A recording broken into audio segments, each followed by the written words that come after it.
get started on our first agenda item tonight. We've got notice of intent, John Kitchich, Bowler Engineering of Southborough, Mass, representing Cedar Realty Trust, DEP file number 251-0, Norwood number 2020-04. Project location is 420 to 442 Walpole Street. This was taken under advisement 9/16/2020. Looks like we have some new materials that have been provided. I'd like to hear from the representative of the applicant first. Then we'll move to comments and thoughts from Ms. Jones. And last but surely not least, we'll open to the floor for questions and comments from the commission members. So if I have a representative from the applicants that would like to dive in, we'd love to hear from you. Yes, for the record, this is Nathan Mahonen, Bowler Engineering. We are on tonight with Charles Burkert and Casey Fennell, both from Cedar Realty Trust. Since the last meeting, there were basically three comments that the commission and the agent had brought up during that time, all three of which have been addressed and resubmitted via a new plan submittal to the agent. Those three items being the addition of the curb breaks at the two landscaped islands and revising the landscaping within those islands to be acceptable to the stormwater runoff and the additional potential salt load from the parking lot. Conservation signage is also shown in both of those islands as requested. And there was one area on the back of curb by where the guardrail is that had some erosion issues currently on site. That area has been designated on the plan to be restabilized as part of the work proposed under the redevelopment. So those minor updates were included on the plans. Full plan set was resubmitted to the commission for their record, and I believe that addresses all the comments that were in front of us prior to coming back. We did also receive a draft of the special conditions from the agent earlier today. There are a couple in there we would like to discuss a little bit with the commission. I don't know if you want me to run through this now or if we want to touch on those at a little bit later point as part of this discussion once the commission has a chance to present any other comments or thoughts they may have, or if there's any other public discussion afterwards. Yeah, if that completes your overview of the updates and modifications that were performed to the revised plan that was provided, then we could absolutely move right into some interface with Ms. Jones regarding some of your concerns related to the special order of conditions, and we can hear from Ms. Jones about some of her other considerations surrounding the project. Sure, that was basically the update for what was done and revised on the plans. We can hear from Ms. Jones first, or I can go into the specific conditions that I had comments on. I did forward her an email with a list of those concerns, but happy to walk through them right now if that works. Yeah, why don't we, if it's okay with Ms. Jones, why don't we hear her general thoughts and comments surrounding where we're at, and then we can move right into some of the more specific concerns and certainly ensure that the commission members have a chance to chime in as well here. Ms. Jones, if you're prepared, given the circumstance, to offer some thoughts, we'd love to hear them. Yeah, so it's my understanding that the concerns of the commission were taken care of with the latest plan revision, and I sent a revised draft order of conditions out today with just adding an extra condition that the sign language would need to be approved by the commission or myself, and Ms. Rockland was able to contribute some thoughtful language about what could perhaps go on the signage for those islands that may potentially accept stormwater. So I am believing that this project is about ready to have the order of conditions issued. For those who weren't here when I explained earlier, I don't have power and am on my phone, so I don't have the ability to see the email that was sent. So that will be new to me if you want to go through it now. Yeah, why don't we do that? Nathaniel, if you want to go through your questions then, and we'll let Ms. Jones respond, and then we'll open the floor to the other commission members. Sure, thank you. So they were relatively minor in nature, but I wanted to kind of clear up a couple of items in there. Specifically, condition 821 states that work needs to be completed within 1 year of approval from the commission. Just given the scope and scale of the project and the fact that there's going to be some demolition work with the existing building prior to transitioning into the new construction for the Big Y, work wouldn't be anticipated to be completed within the first year after approval. So we thought it would be more acceptable to have a 3-year order of conditions timeframe, which is something a little bit more typical for a project of this size.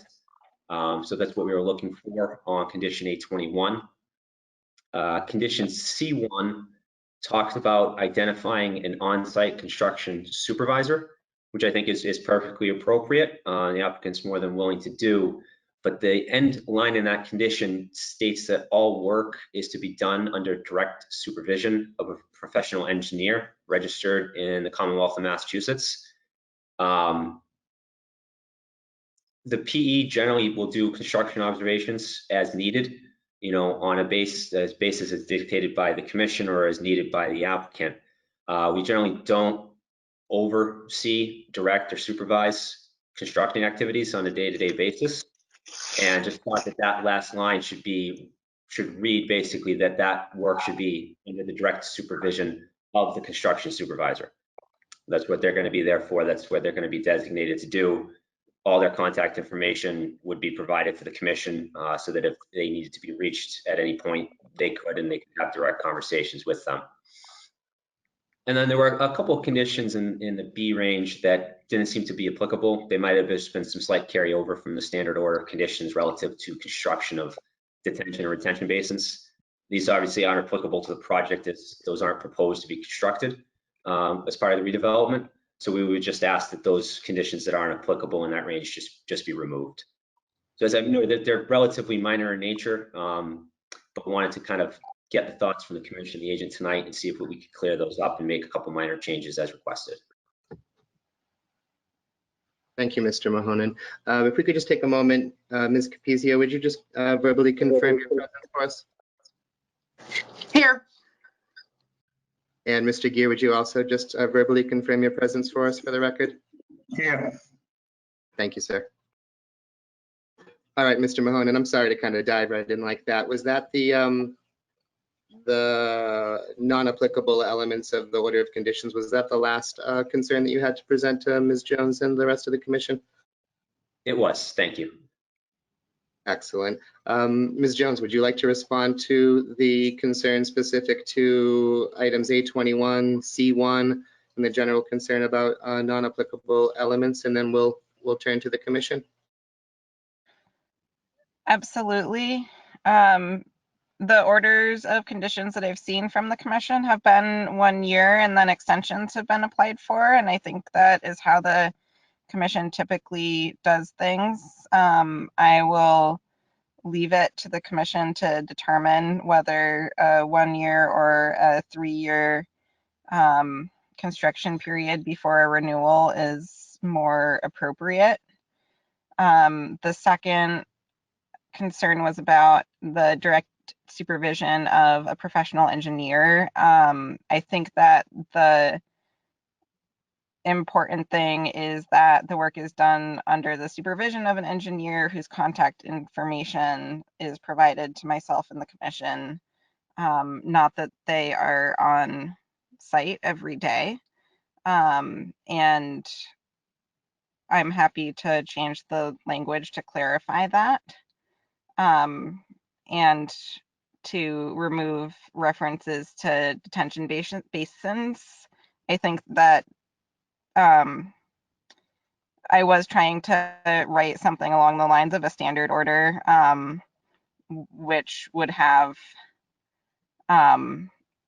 things that may or may not be applicable to the project. So if there were to be detention basins, what the requirements would be. But I'm happy to remove those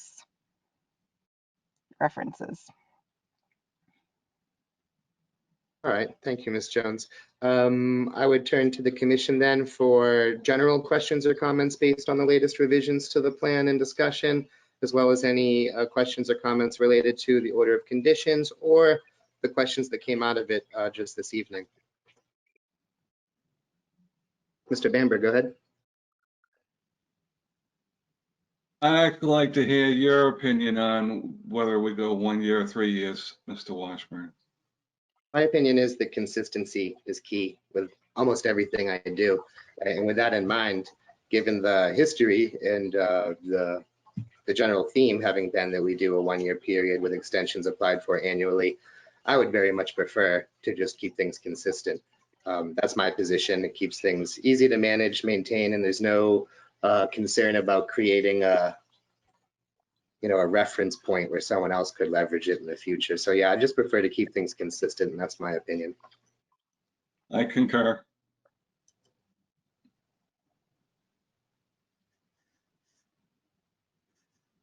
What else do we have?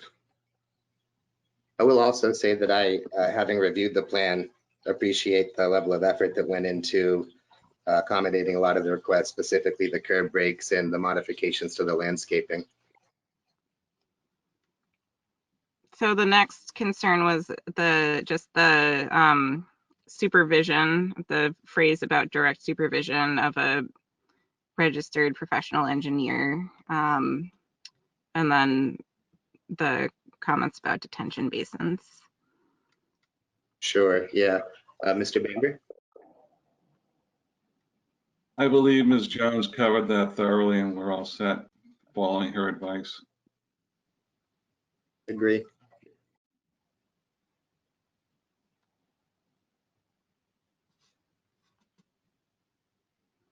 Okay, so would the commission like to move to issue an order of conditions for this project for a period of 1 year with the provided order of conditions and the noted changes clarifying the supervisory capacity of the registered engineer and omitting the references to detention and retention basins? Yeah, I would be looking for a motion to close the hearing and include everything that Ms. Jones has just stated. Do I have that?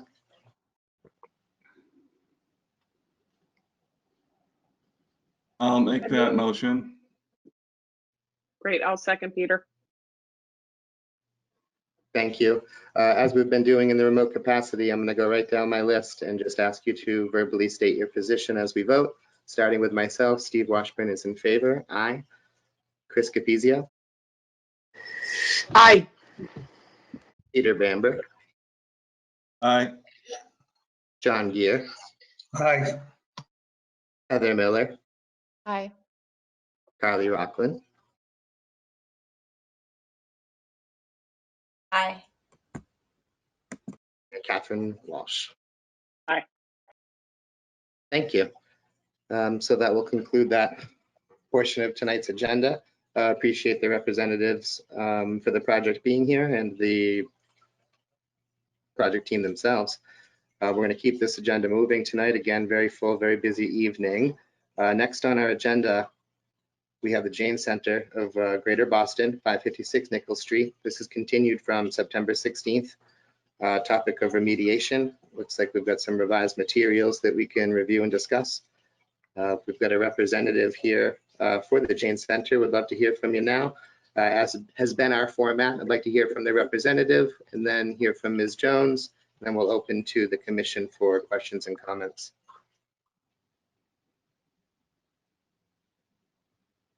Do I have a representative for the Jane Center here this evening?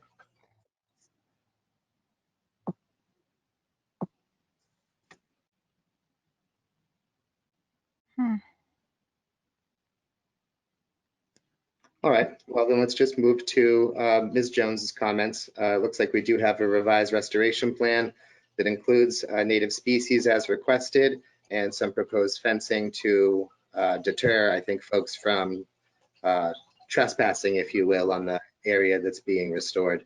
Ms. Jones, would you like to speak to this? Yeah, so we did receive a revised proposal for restoration where they'd swapped out the non-natives for native species and proposed a fence and additionally suggested that they keep the wood chips in order to prevent erosion, the wood chips that haven't already been moved. So my main kind of sticking point is just making sure that the wood chips, which are actually within the wetland itself, are removed, and making sure that there aren't any wood chips that are so deep that they would inhibit revegetation. And I also spoke with someone from the Jane Center, I believe last week, who said that they would provide a plan for ongoing care of the plants and monitoring. So I haven't received that yet, but I think that that will be satisfactory for myself. All right, thank you, Ms. Jones. Do you have anything else to add to that? I didn't mean to jump right in there. Nope. Excellent. Then I would say questions or comments from the commission. I personally did briefly review the accompanied comments associated with the revised plan. And the only thing I saw that seemed in conflict with some of the guidance and direction that we've discussed, and I think that Ms. Jones had provided, was as it relates specifically to the removal of the wood chips that are really like, quote, in the water, right? I think that the comments suggested that the wood chips would be left and even spread around the area, that it's organic mulch and it would help with moisture retention and other things.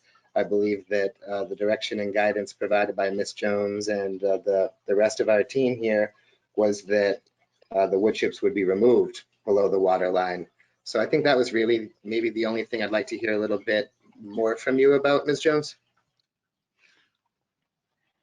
Yeah, so that was feedback that I provided. I think that the plan from the arborist that we received meant to refer to the wood chips that were in the cleared pathway and not in the wetland itself. And when I suggested or told rather that the wood chips within the water would need to be removed, the gentleman from the Jane Center who I spoke to certainly agreed with that. That's much more comfortable. Yeah, I'm in full support of that then. Do we have other questions or comments from the commission?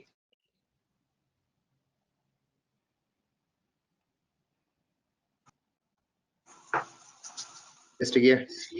Yeah, I just like for them to be aware of the fact that if those wood chips that are going to be removed at the water line will have to be removed by hand and not by machine. Absolutely, Mr. Gear. I think that sentiment was expressed pretty heavily previously, but I agree that should be repeated, that we definitely need to use ultimately manual methods of removal, whether it be something mild like a rake or even outright by hand. Can't disturb the sediments and other natural resource areas there. Yeah.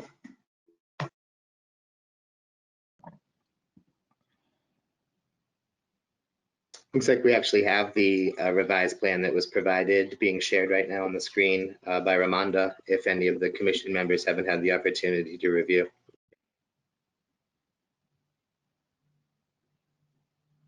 I think there might be another page included in the PDF that shows the proposed fencing.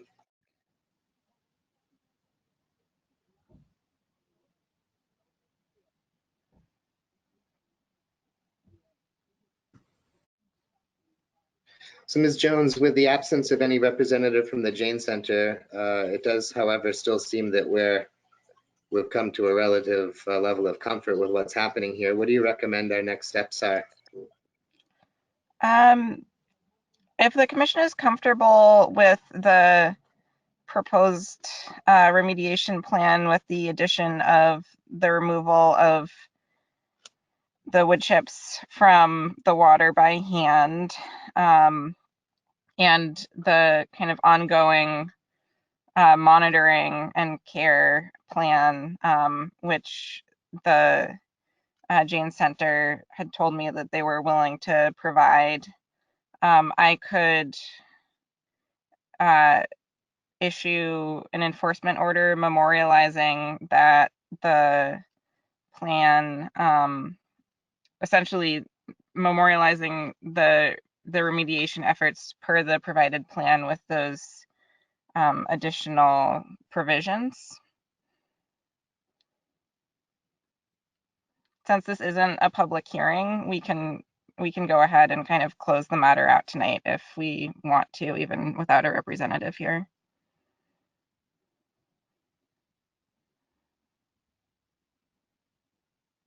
Ms. Capizia. I'm sorry, it's been a while back now. Could someone please remind me what was the impetus for the Jane Center to create this pathway? Were they trying to elevate the aesthetic value of their center by providing direct access to the pond? Were they quote unquote clearing up old debris and dying trees? What was the original cause for the pathway? Can I answer that? Absolutely. So when I spoke to DK, the representative for the Jane Center, the landscaper who did the work for them had suggested that they use the wood chips on the site. That, you know, instead of hauling them off and paying to haul them off, maybe they could use them in some other fashion. And whatever happened during that discussion, it was agreed upon to use the wood chips to create that path. So when I spoke to DK, he said, you know, the landscaper suggested it. In the end, they agreed to it. So that was how that path came into fruition.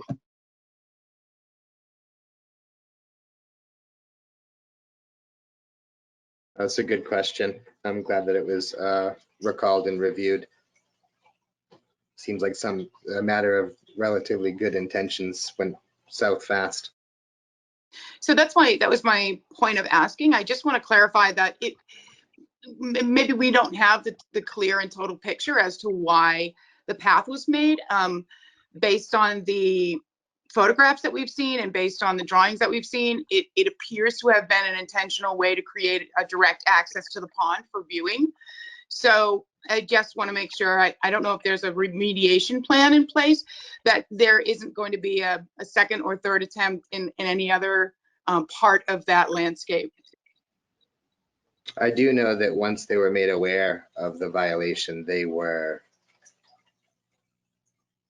very shocked and apologetic and expressed the sentiment that they wanted to make every effort to correct the issue. And I know that a few of our Conservation Commission members that I won't speak for actually on site spoke with some representatives immediately following the event.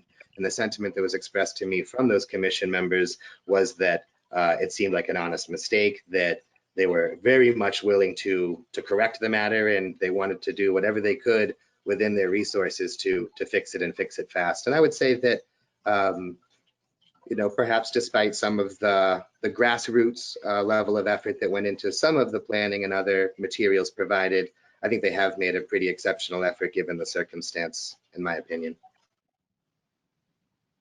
Can I give one more comment to that? So my history with the commission, I have to say, well, it seems long, but it's actually quite short in the history. When there are new people, and I know the Jane Center has been there for a while, you know, we heard, you know, real estate agents tell people, you know, they own out to the middle of the pond, you know, oh, it's okay to do this. So sometimes people are giving the wrong information. So, you know, they've been there for several years, but they have been given information incorrectly in the beginning, and they think that they own out to the edge of the pond, or they own all the way into the pond. So they may have gone forward with the idea that was seeded by the landscaper to use the wood chips, thinking that maybe it was okay to take down the trees and go out to the pond to view it. So they may have just been unaware or misinformed in the beginning. And I'm not trying to make excuses for them, but I've seen it time and time again where people always say, well, you know, I was told that it would be okay, or I was told that I own that.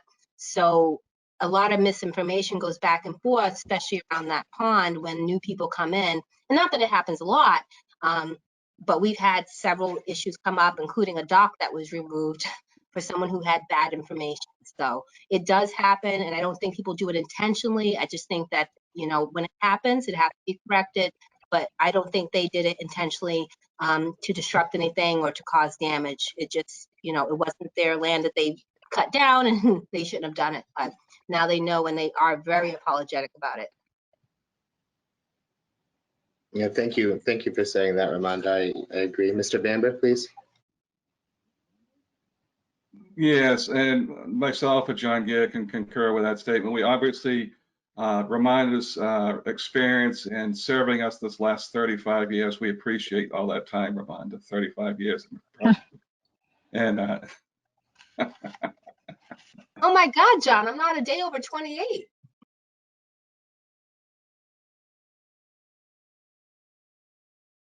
Well, then I would say, based on the recommendations from Ms. Jones, if it would please the commission and we don't have any more questions or comments, someone could perhaps make a motion to accept the proposed plan with the added condition that all the wood chips must be removed below the high water line of the pond and associated wetland areas.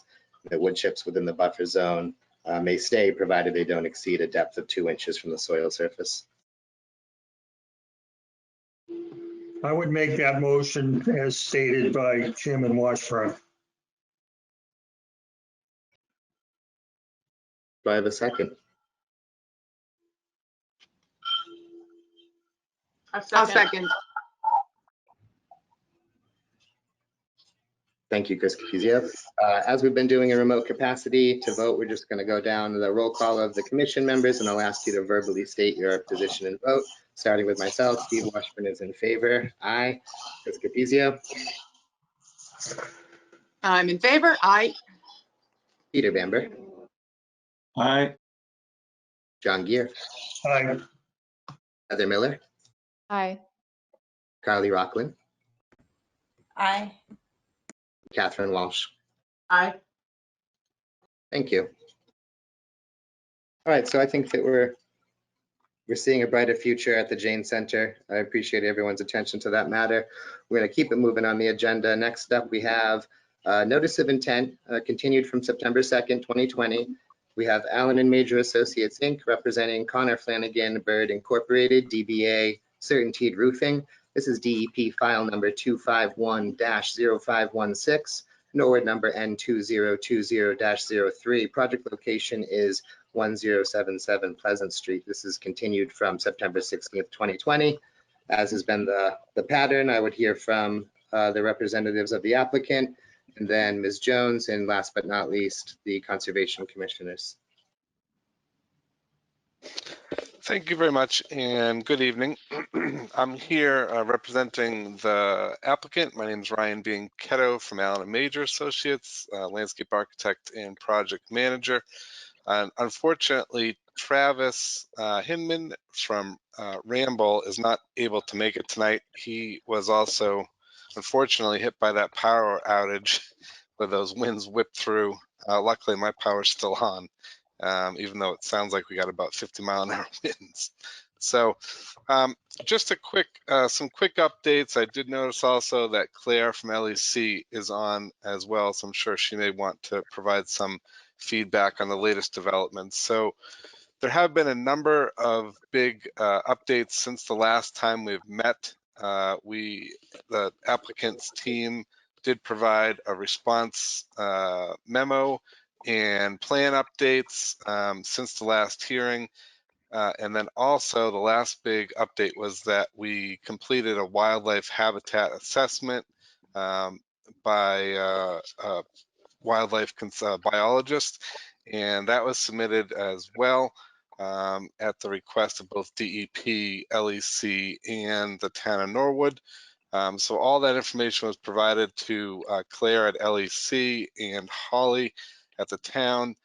Since that time, LEC just provided an updated memo addressing the concerns and the responses of both the commission and DEP. And we just received that today, so I haven't had a chance to respond. The team hasn't had a chance to respond to it yet. And then we also did receive a few more comments just yesterday from Holly by email, and we responded to one of those things. So if you don't mind, I'll just provide a little bit of feedback on a couple of those outstanding items that were just received. So in terms of the wildlife habitat study, there was some feedback in relationship to from Holly in relation to providing wildlife habitat enhancements. Holly had a couple of good suggestions that may be able to be implemented creatively. There's 3 suggestions. 2 of them I think we can accomplish one way or the other. So the first item was potentially installing the tree trunks of the trees that were cut along the bank and in the woods, installing them in the bank to provide perching opportunities for birds, since that would be an opportunity to, we don't want to give up. So we looked into that, and we're not quite sure that sticking the trunks into the bank of the Neponset River is necessarily the best option, given the high flow of the Neponset River and the fact that it does reach the top of the bank or higher at times. And so I think the second suggestion that Holly had was completely workable, which is we can put up a pre-made perch for the birds to stand on and look out onto the river. So that is a completely workable solution. The second suggestion was installing large boulders at the bottom and close to the water on the bank and providing some opportunities for fish and other mammals and habitat areas to hide along the bank. And that's another thing, that's a good suggestion. We can do that. I think the majority of that proposed bank is going to be stone riprap, and adding those larger boulders that are varying sizes, say 2 to 3 feet, that's completely workable, and I think it's a good idea. Then the last item was about an option to potentially install, take the root balls of the trees that were cut and potentially install them on the bank. It's an interesting idea because it could provide some habitat advantages, but I don't think in this case, given that, again, the high flow and speed of the river and the height where water reaches, that's necessarily the best solution for this river. I think if it was like a low flow river or a smaller channel with lower flow, that would be completely applicable. In this case, I could envision those root balls getting pushed downstream pretty quickly after being installed. But I think the other 2 solutions are great ideas, and if that's something that is workable to the commission, we would certainly be amenable to adding those items in, those 2 items into the order of conditions if it were to be approved, and that was something the commission would be interested to do. So that was the informal feedback on those items. And then there's a second email from Holly about flood analysis in relation to the local zoning bylaw, and then feedback on the limited project alternatives analysis. We're still looking into the floodplain question. We did provide a hydraulic and hydrologic study to the commission, and just wanted to make sure that that was being reviewed. That was part of the issue, was a question about what information was submitted. And then the second item was the alternatives analysis in relationship to limited project status following the DEP guidelines or requirements, actually, in limited project status in the Wetlands Protection Act, and we can do that, of course. So we are just starting to work on that. We just got this request yesterday, so that's in progress. So those are the two emails received yesterday. And then in terms of the LEC memo, I think Claire can probably go through that in more detail. There was a number of, basically in summary, LEC, in my view, and correct me if I'm wrong, LEC had a number of items where the LEC was saying essentially we've provided enough information, the plans, updates, or responses on due diligence items requested were submitted and acceptable. And then there are another of couple items at the end of the memo where there are some questions to look into further. So a couple items to that the project team can provide feedback on and review and consider. So with that, I'd turn it back to the commission. Thank you for that. One question that does come to mind, and forgive me if it was touched upon in your summary, but I believe that the last time we met and discussed, there was an indication that the project may require MIPA filing and that there was a meeting scheduled. Mm-hmm. Could you give us an update on that front and how the meeting went? Yes. Unfortunately, Travis isn't here tonight, but he attended the meeting with MIPA directly, and it was confirmed that there is no MIPA jurisdiction for this site. The project scope was explained, the flood work was explained, and the remediation project was explained, and MIPA determined no further review. So Travis did write an email back to that effect to Holly and Claire so that it's documented and memorialized. Excellent. Thank you for responding to that. Before we turn to Ms. Jones, then I would say I see Claire is with us from LEC tonight. Claire, if you wouldn't mind, we'd love to hear from you before turning to Ms. Jones. Hi. Sure. So yeah, as Ryan was summarizing, we did provide our report, which basically summarized all of the information that the project team responded to, all of their plan revisions that addressed our initial comments. We did, after reviewing the revised comment or the revised plans, the response to the comments and the wildlife habitat evaluation, we did provide a couple of additional comments. We also, in addition to about, I think, 4 comments that I can run through briefly, we did provide some suggested special conditions for the commission to consider if you choose to issue an order of conditions. I can run through those if you want me to. Otherwise, I'll just go through the comments and you guys could ask questions related to anything else afterwards. But just quickly going through the comments that we had. First of all, we reviewed the wildlife habitat evaluation, and we generally agreed with what Goddard Consulting came up with in their conclusion. We only had one additional recommendation to consider, which was to utilize some of the native trees or the native woody debris from the naturally vegetated part of the riverfront area and disperse the logs in about like 5 to 10% of the project area to create some wildlife habitat. So that's just something for the project team or the commission to consider. Our second comment was sort of continuing on our initial comment on the conversion from the naturally vegetated bank to riprap.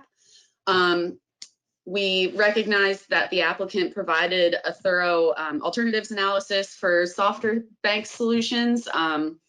However, we noticed that coir logs with duckbill anchors were not considered. We've experienced those to be quite successful in areas of frequent water fluctuations. So it is something that we suggested the commission may ask the applicant to consider unless the commission's happy with their current alternatives analysis. I do recognize that in the wildlife habitat evaluation, Goddard Consulting did point out that currently the naturally vegetated bank is not really providing, high quality wildlife habitat value. So it's not as if converting to riprap is going to severely alter the bank's capacity to continue to provide wildlife habitat value. And in addition, it's apparent that the applicant is willing and they're willing to take these wildlife mitigation enhancements into consideration, and they're applying that into the project. So I think they are mitigating this wildlife habitat and other aspects of the project. So again, it's something for the commission to consider, unless they're happy with the alternatives as is. Third comment is just related to the construction sequencing, a little nitpicky part of the plans. I think sheet 1 had provided the construction sequencing. We were just suggesting that the implementation of the erosion controls be listed first, since that's quite an important aspect of site preparation. And then lastly, we noted the discussion from the last public hearing where Stephen, the chairman, suggested that the project team consider acquiring some free data from MassGIS with the contours. Potentially, they could get that data, superimpose it onto the plans, provide approximate wetland boundaries, resource area boundaries to just complete the existing conditions plans.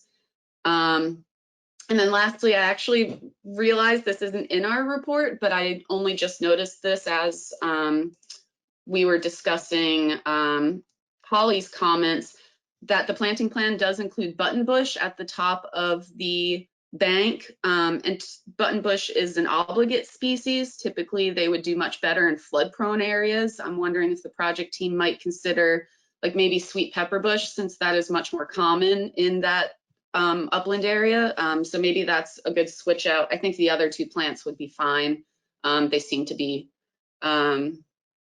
more amenable to drier conditions than the buttonbush, but that's my sort of, I'm sorry, off my report recommendation. But aside from that, everything else looks good from our perspective. We provided some recommendations for special conditions.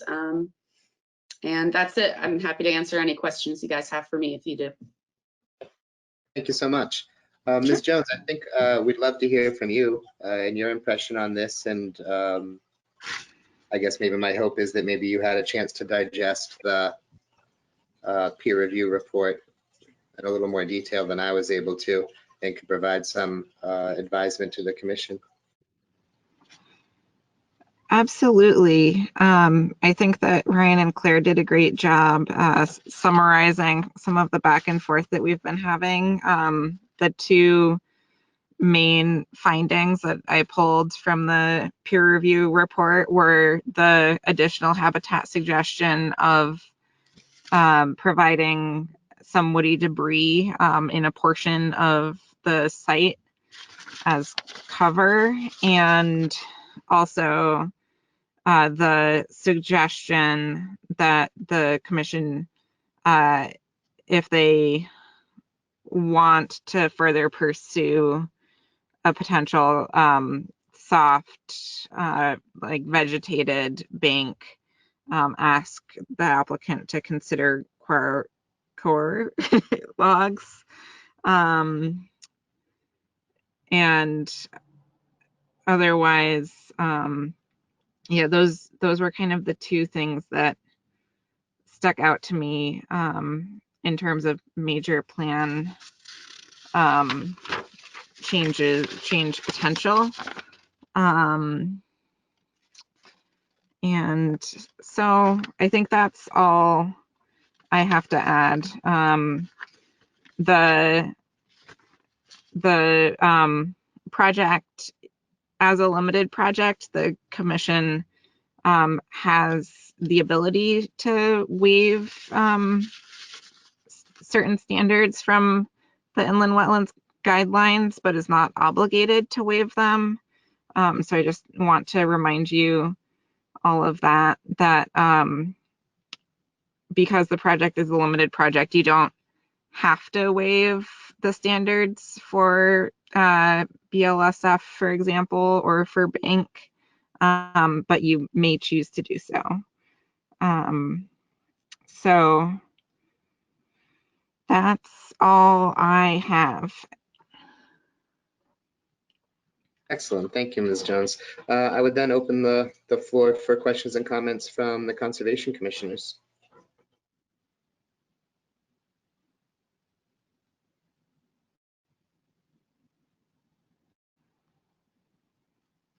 Ms. Miller? Just a quick question. Has the project team considered that soft bank alternative that was described that I'm not going to try to explain? And if so, or if not, was that an intentional decision? Was there a thought that that wouldn't work? And can you explain a little bit more about that? Sure, not a problem. I think it would be helpful if Travis was here just to talk about the remediation aspects of the project, but we just received that request and thought today, and it's something to consider. But as I'm looking at that option, I think there's two issues. One is that aspects of that bank are very steep. I would almost say at 1-to-1 the further you get west to the later flags. And so while the core logs in a vegetated slope may work, I'm really hesitant to go that route and have it erode out into the river itself, when even when there's vegetation on there now that has tree roots, there's bank undercut. And part of it is probably because of the curve of the river, but other aspects are the high flows sometimes. And I'm not quite sure it's the best match for this circumstance.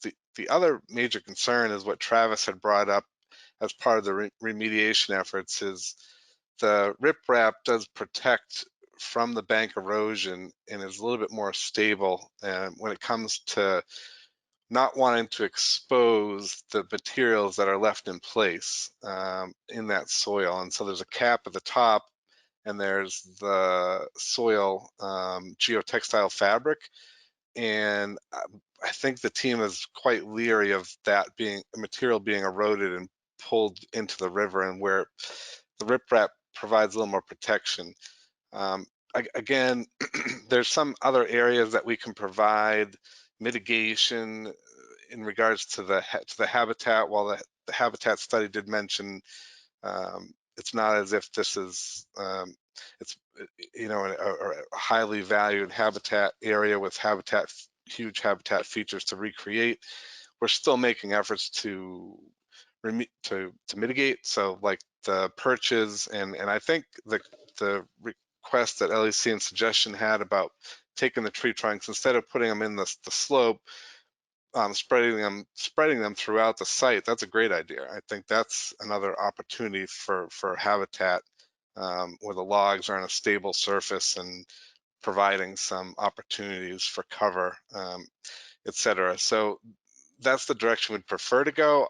I need to talk about that with the team a little bit further, but that's our initial feedback on that duck-billed anchored core logs option.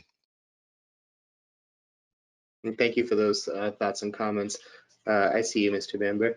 Just a moment. I just wanted to say that I know you've mentioned a few times that,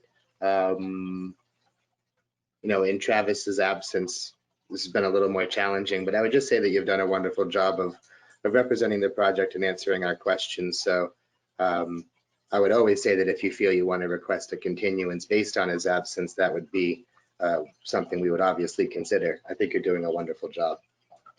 Mr. Bamber. Two things. You just covered the first. Do we have everything, or do you feel comfortable with everything, or do we need a continuance? And then secondly, I have to agree that area of the river has been manipulated by man and used for industrial purposes for I don't know how many years. And the reason the banks are so steep is because of that manipulation, in my opinion. And I would never want the any of the pollution that's been blocked up to come out of there. Now, unlike this is me just looking at it from a practical perspective, not from an expert perspective like Claire used, but I'm just looking at it from that point of view, saying I would hate to see anything come out of there, but that's just my concern. Whether it's would be realized, I don't know, but that's just where I'm thinking. Yeah, absolutely. I appreciate those thoughts.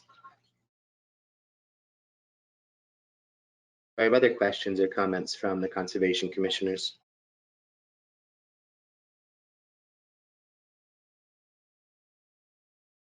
Ms. Jones, I would then turn to you for recommendations on next steps.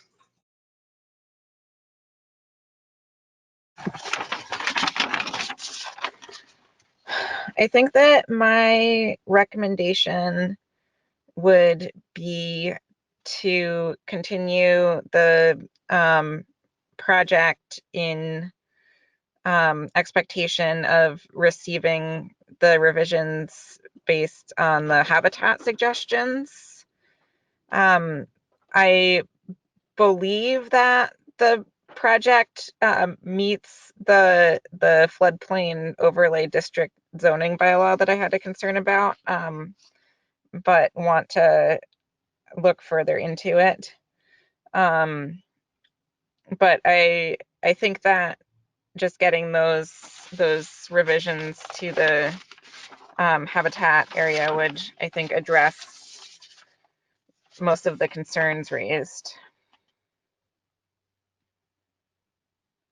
All right, thank you, Ms. Jones. So I think what I'm hearing is that I would be looking for a motion to continue this to our next meeting with the expectation being that some of these revisions to spreading debris and otherwise would be reflected in the plans.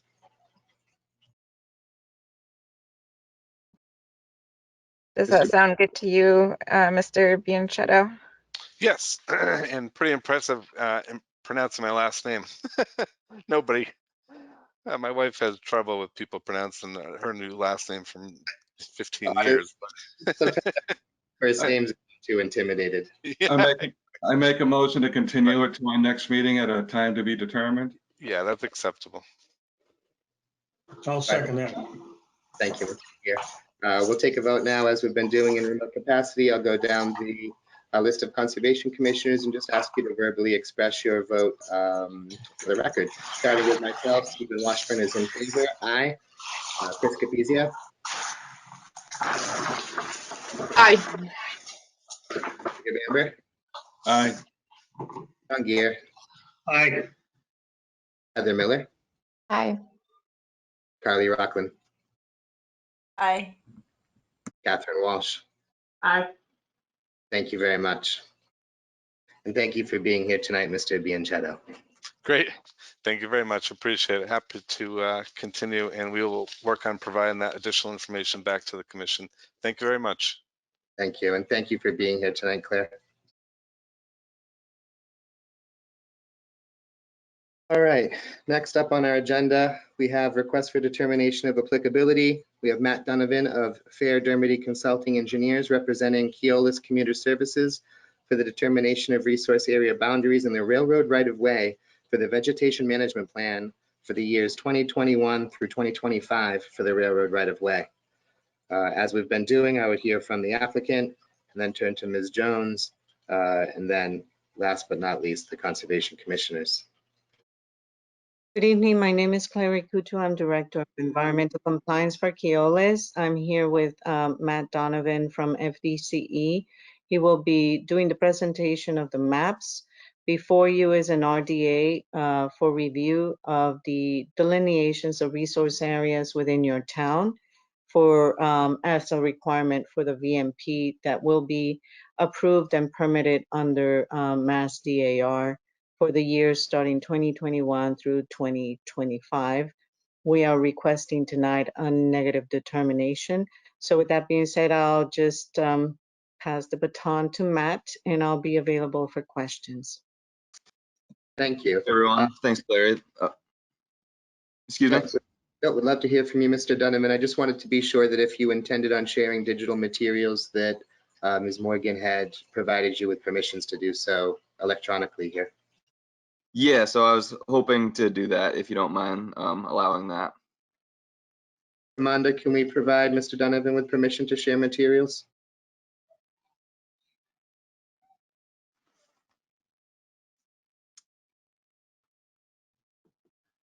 Thank you.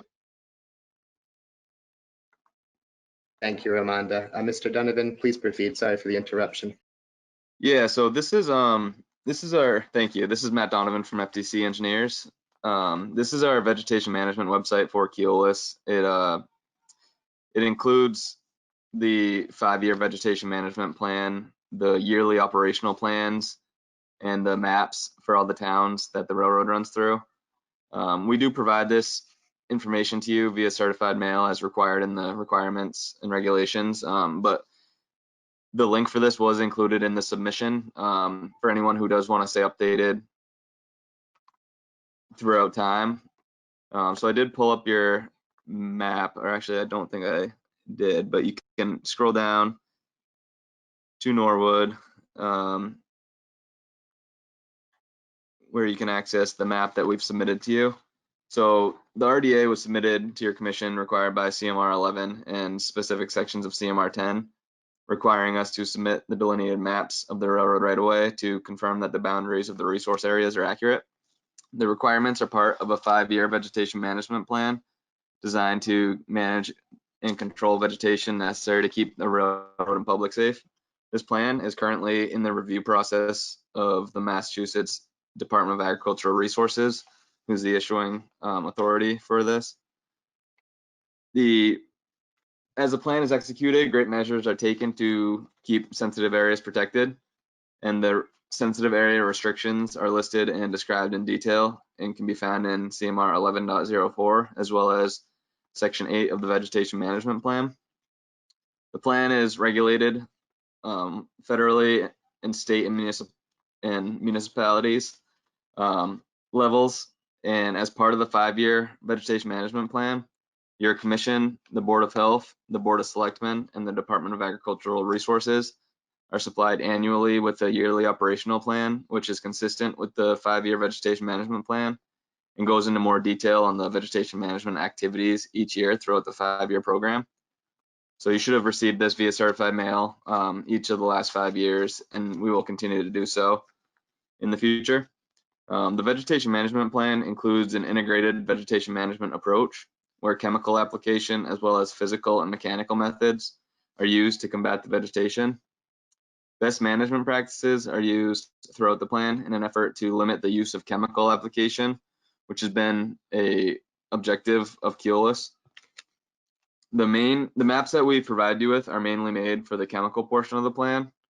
They were made with USGS and MassGIS layers to determine the boundaries of the sensitive and protected areas, and we get a list of all private wells along the right-of-way from the Department of Agricultural Resources. So the maps don't change often. They are updated as needed, but I can confirm that no changes to these delineated maps have been made since the last time your commission approved them in 2016. As you can see, there are areas depicted as limited and no spray zones based on the blue and the yellow colors. So in the field, the railroad tracks themselves are marked with the same color-coded system as you see on the maps, and the markings in the field correspond to the same location that you see on the maps. As the spray truck applicator is licensed and certified to do the work in the state of Massachusetts. He will always be accompanied by an environmental monitor who's a direct employee of Keolis's environmental team, familiar with the property, and they will always have these maps with them when they do this work. Most importantly, the yellow zones will never receive any form of herbicide outside of the track structure itself, which is federally required to keep completely free of vegetation. In the blue zones, they're treated somewhat similarly to the yellow zones, where the track structure will receive herbicide because there's no other alternative to keep the track itself free of vegetation. But beyond the track structure, in these zones, they're really only sprayed on an as-needed basis if the vegetation calls for it and if the conditions call for it. In these blue zones, because of the proximity to sensitive areas, more of an effort is taken into physical and mechanical methods in these areas to limit the chemical application. The chemicals that are used are all all come from the approved sensitive area material list that is made by the Department of Agricultural Resources. Any details regarding those can be found on their website or in our vegetation management plan. So yeah, like I said, these maps are the same as you approved in 2016. And in 2016, you issued a -2 determination, and we are requesting a -2 as well for this year to be able to perform this work in accordance with the Mass DAR approved vegetation management plan. So I think that's a good overview of what the process consists of. And if you have any questions, I can open the floor up to the commission. Sure, thank you for that, Mr. Donovan. One thing I had a mental note on is that a few times you mentioned that this was voted on and approved in 2016. And I would just say that I appreciate you going to the level of detail in explaining the way that you did, because frankly, of the 7 members present on the commission, I think maybe 2 of them, who I value quite deeply, were actually part of the commission back then. So it's very, I think, critical that we get perspective and explanation, presentation of the situation that is not assuming that past members are privy to votes or information that occurred back then. So thank you for going to the level of detail that you did.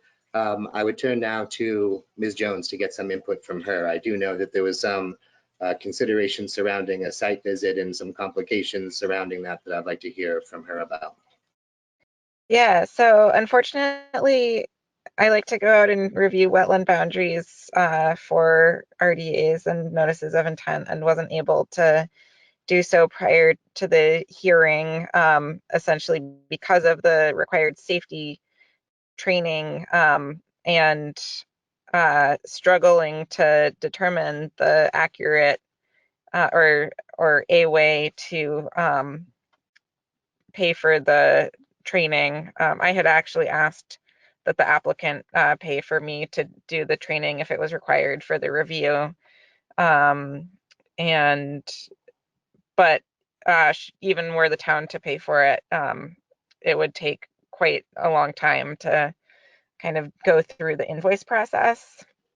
So we weren't able to do a site visit, but I did do some desktop review of the application. So the first thing that I did was look at the stream stats map of the area, which is produced by USGS and kind of determines on a watershed level where it's likely that there would be streams within a given watershed, which showed a few streams along the course of the right-of-way that weren't noted as being wetlands. And then, of course, it seems likely that most of them aren't streams because they have been paved over. So turning on kind of the aerial photography for the center of Norwood, as you all know, shows that there's quite a substantial amount of impervious surface essentially in that middle section. So you'll note that the only wetland that's marked on the plan is, I believe, Hawesbrook. And I think, so I had also asked whether there were any additional culvert crossings, as that might be an indication of where there might be wetlands adjacent to the right-of-way, and was provided with some additional culvert locations, which again were in that middle section of Norwood, which does have quite a bit of impervious surface. I do have questions about the north of the plans as well, where you can see Planting Field Brook up at the top seems to extend to the right-of-way and then disappear and then reemerge. It's somewhat. paved over. What's that?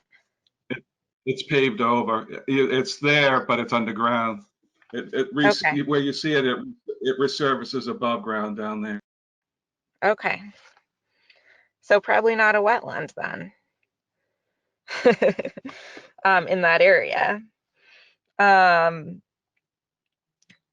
that's kind of my impression of the boundaries themselves. As far as the determination that's being requested, we received a guidance document from the Massachusetts Association of Conservation Commissions and the Massachusetts Society of Municipal Conservation Professionals jointly, indicating that it was their belief that commissions should not be issuing blanket negative determinations of applicability, but rather should only be confirming or not confirming wetland boundaries, because they believed that the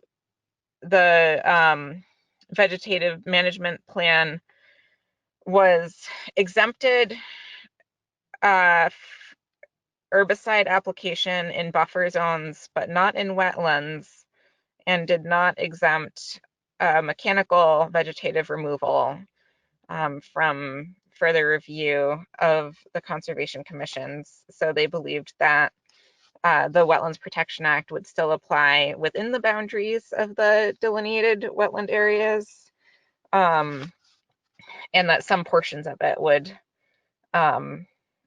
apply, specifically the mechanical removal in the buffer zones as well. So I would suggest that the commission, or the suggestion of MACC and MSMCP, was to issue a determination which either confirmed the wetland boundaries or did not confirm the wetland boundaries, and not make a determination as to the non-applicability of the Wetlands Protection Act. So that can be done with a 2A or a 2B, depending on the comfort level of confirming the wetland boundaries. I will add that it's correct that historically the commission has issued a blanket negative determination of applicability both in 2016 and 2011 with these wetland boundaries. Go ahead, Mr. Bamber. We issued them with the knowledge available to us at the time. You're giving me new information since I was there on both of those occasions. I would say that the blue area of Haws Brook is the wetlands area that I believe you're referring to be, that has been determined, and I would agree that that is, we know that to be the wetlands area, so I'm comfortable with that. Otherwise, I would go along with your recommendation to say we determine that we agree that this is the defined wetlands area, and that would be about it from my perspective. Thank you, Mr. Bamber. Additional questions or comments? Ms. Walsh.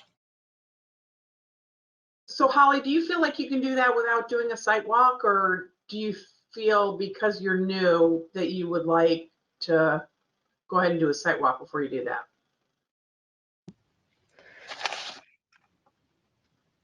I think that if the commission is comfortable with the wetland boundaries, with the greater kind of knowledge of Norwood, that I would be comfortable issuing that without a site walk, although I certainly would have preferred to do one. I would tell you, Holly, that you can go down the bottom of Endicott Street and not climb up the railroad bank, and you can see where the river goes under it, and you can also see that up towards the Walpole line in various places, and this is a pretty accurate depiction of it, in my opinion. So I don't think you need to do a site walk, is my opinion. I'm comfortable deferring to Peter.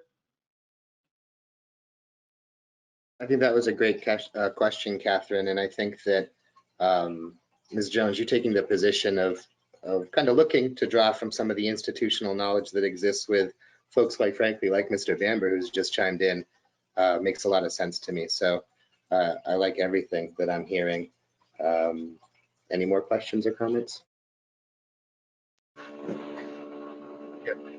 Mr. Chairman, I would like to make an observation and clarification for the commissioners and the community. One of the key things that we have, Keolis and Mbta have promoted with this awareness and educational, if you will, process with all the commissions is that there hasn't been in the past clarity as to what the railroad does in terms of chemical and mechanical applications and what is CMP.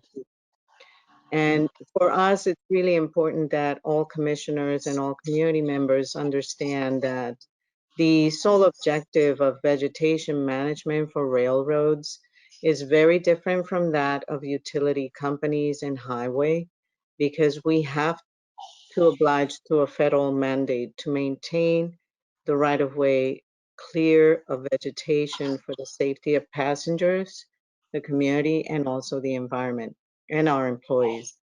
So when you see these areas that are depicted in these maps that are light blue, dark blue, and yellow, those are limited and no spray zones. And if we cannot spray, we will have to cut. And it is the sole objective of the integrated pest management approach under the jurisdiction of the Rights of Way Management Program 333 CMR 11 is to actually over time reduce the amount of chemical applications in areas that are sensitive.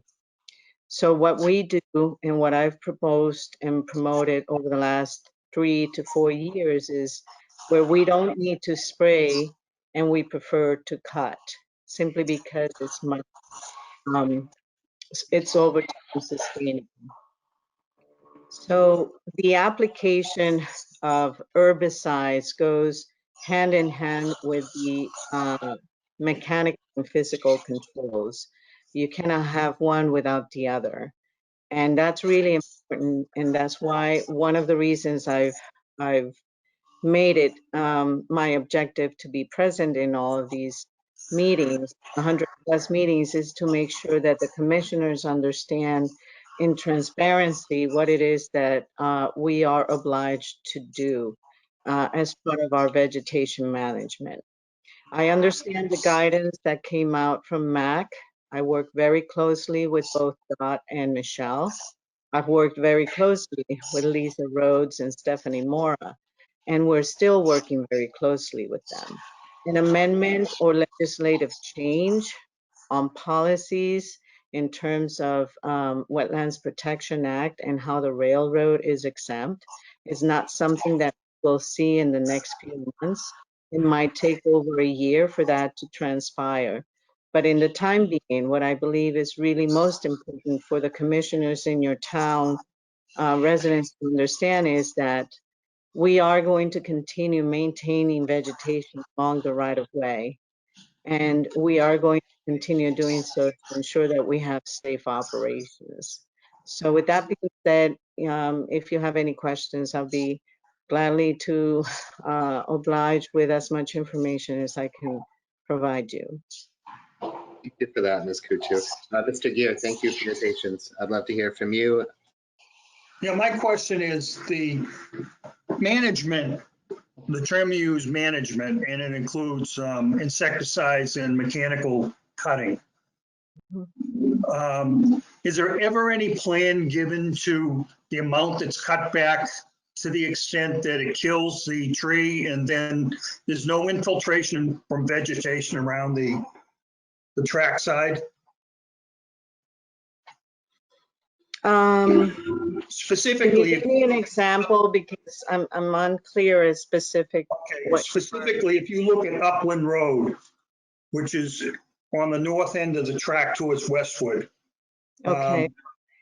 Keolis cleared the vegetation there mechanically in the last couple of years to run a new signal line. Correct. They cut so much that the people on the low side now get water. There's no infiltration from vegetation there anymore. So do you, I guess my question is, do you monitor the cutting to the point where you know if you cut something, you're going to kill a tree completely? Or Well, that's a twofold question, right? So when there are large canopies, the canopies support the filtration of water and to some extent support that surface runoff control, right? That's really hard to address because the requirements that we have are to ensure that we maintain the vegetation setbacks, if you will, away from the shoulders and the lines that we're maintaining. So the first question to address is, how does this affect any surface runoff or increase in surface runoff or flooding conditions? So in that case, I can say we've had a couple of situations where we've had to go back and address that particular situation with communities and residents. Because topography and other geological conditions do not allow for proper infiltration in those areas, but there are very rare conditions of that. I can probably count maybe one or two. The other question you pose is, how do we come about determining those trees that need to be cut back? So the clearing, the clear line of sight that we need to maintain is no canopies should be over the PTC lines or fiber optic lines to cause, like, for example, today we had a microburst and my phone has been going off with hundreds, and I mean hundreds, hundreds of trees down everywhere. But so what we try to avoid is cutting trees that are not necessarily doing anything to impact the right of way. So what we do is we apply the ANSI A300 methodology by arborists. So we have professional arborists that go out there. They have to measure the center of line to the extent of the property line. And then they have to determine what trees are at most risk and how much setbacks can we cut. And the objective is some trees can only be, or not necessarily need to be completely cut back, but we can also just trim those branches that overhang. In some locations, the trees are in such condition that warrant that we cut them down. We maintain the stumps in place because it supports, it's like an erosion control measure. So it allows for the root systems to stay in place. And so that's one of the best management practices that we deploy. So does that answer your question? yes and no. I mean, it just seems like some of the places that we can physically get to, there wasn't much thought given to the cutting. It was just cut back as far as you can. That's what it looks like. I mean, And that's probably what happened. when you have a new pole line and the vegetation's cut 15 feet beyond that, and it's those lines are going to be maintained from the track side. They're not going to be maintained from the wood side with a bucket truck. You're going to have a bucket truck on the track if you need it. So it doesn't seem like you need that kind of room, but maybe it's me. So I don't know if Matt's sharing the screen or if somebody else is sharing the screen. Matt, can you show the figure in the VMP that depicts the cross section of the track where the limits and boundaries? Yep, up one. Yep, that one. Can you zoom in onto that particular? So we have new PTC lines that we need to maintain. And what we need as part of the installation process and moving forward in terms of the maintenance activities is that the trees that overhang directly in close proximity to these lines will need to be cut back. And sometimes what happens is these trees are in private property. So what we need to do, what we do usually is go to the abutter, discuss with them, you know, how we can arrange a trimming process or cutting process and get their permission. But if it's within the right of way, they're going to cut it back. Unfortunately, that's what they're going to do to avoid any future, you know, disturbance and interruption of service. Okay. Yeah, I mean, I wish I could say no, they're not going to cut it, but if it's within the right of way and it's a hazard, they will cut it. And what we've established for them as best management practices is if the tree is only certain branches are leading towards the right of way, then you just trim those, or the canopy that overhangs the shoulder and the right of way area. So for the last 3 years, it's been trial and error because we have over 5,000 acres to maintain. But what I do feel we've gotten much better at, and we will continue to improve upon, is how we go about maintaining the course of vegetation along the right of way to ensure that we follow this VMP as it's required. Okay. Thank you for that question, Mr. Gear. I think a lot of enlightening thoughts came to front there. Ms. Jones, based on everything we've just heard, do you have anything additional to add to our thoughts for consideration? I think that's a very worthwhile discussion, but the vegetative removal that's not in or adjacent to a wetland is ultimately outside of our purview, fortunately. So I think that my recommendation would be to go ahead and issue a determination of applicability confirming the wetland boundaries provided by Keolis, if commissioners are comfortable doing so. I make that motion. Do I have a second? I'll second it. Thank you, Ms. Miller. We'll vote now. As we've been doing in the remote environment, I will go down the list and just ask you to verbally state your position and vote on the matter, starting with myself. Stephen Washburn is in favor. Aye. Chris Capizio. Aye. Peter Bamber. Aye. John Gear. Aye. Heather Miller. Aye. Carly Rockland. Aye.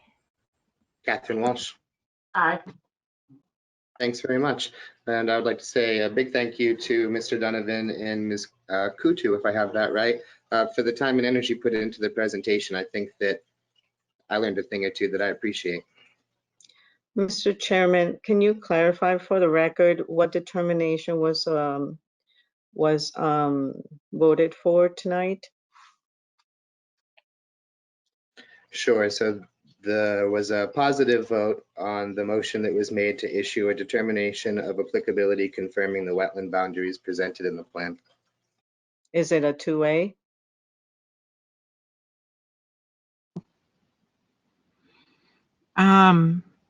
I believe that's correct. I don't have the determination of applicability in front of me, but I think it's a 2A. So no negative determination has been part of the vote? I did not make a motion for a negative determination.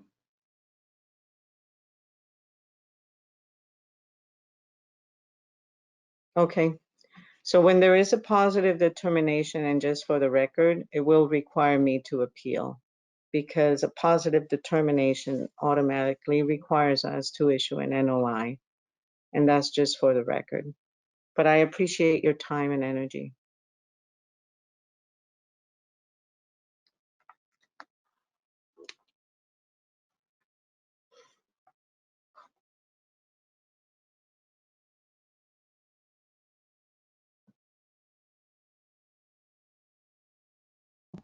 Thank you.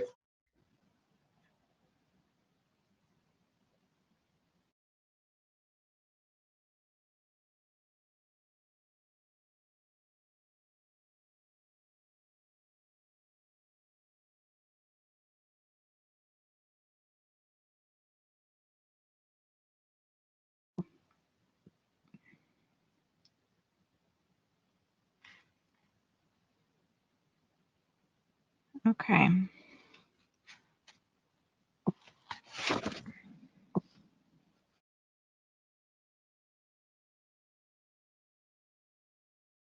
All right, just Can I ask a question? notes. Steve? Go ahead. So what is the repercussion or the impact of them appealing the decision? So is she feeling like, They can do anything. They have a federal mandate. It doesn't really matter what we say. but what we authorize gives them the ability to do what it is they need to do. Is that correct? Right. It doesn't matter what we authorize. They're going to do it anyways. She's just going to come back and make an official notice of intent saying this is what we're going to do. Okay. Well, what she's saying is that she doesn't want to apply for a notice of intent, and so she's going to appeal the determination of applicability to the DEP. And so the DEP will have a chance to issue a superseding determination of applicability. And they will. Yeah, so they may agree or disagree with the determination of the commission. But every time they do supersede us, though. Yeah. Yeah. I mean, so does that stall their work until they get, okay, they're just going to go ahead and do it. All right. Yeah, to provide a little more insight for. It's a 5-year plan. Yeah. I think that, you know, the guidance from MACC and MSMCP was pretty clear that they provided, you know, direction that Massachusetts Conservation Commission should not be issuing blanket 2 or 5 determinations, and that we should be confirming the wetland boundaries on the plan, or not confirming them, not just blanket determinations. And the guidance that we received prior to making our vote from Ms. Jones was that if the commission saw fit to move and issue a determination of applicability confirming the wetland boundaries, and that and only that. And the takeaway seems to be, well, then if I'm not getting my blanket determination, then I need to appeal this because I don't want to do NOI. Okay, thanks for the clarification.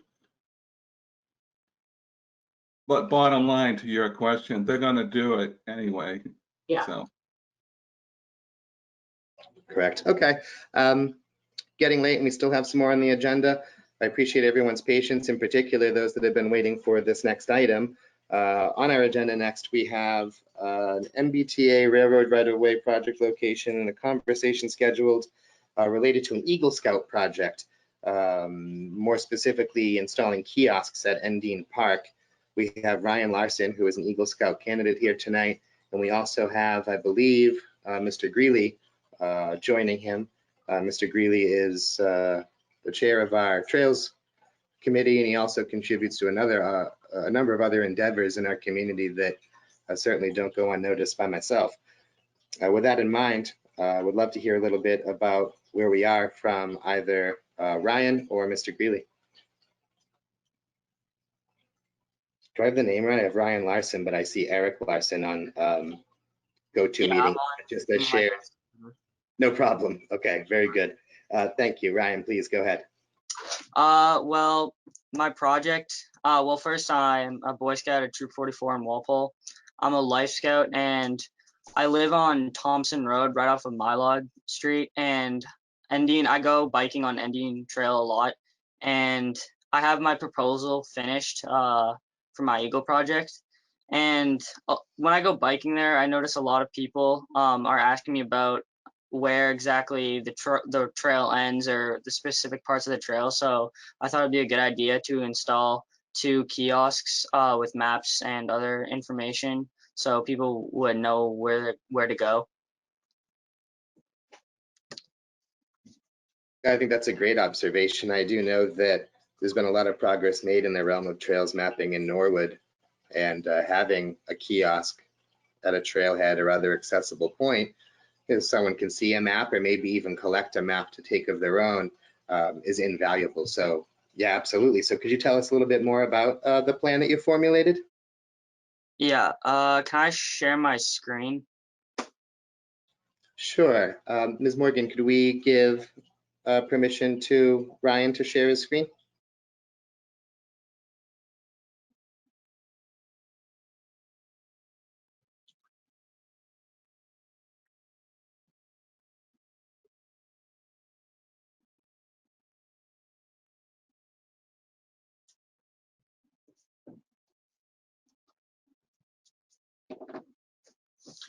So you gotta.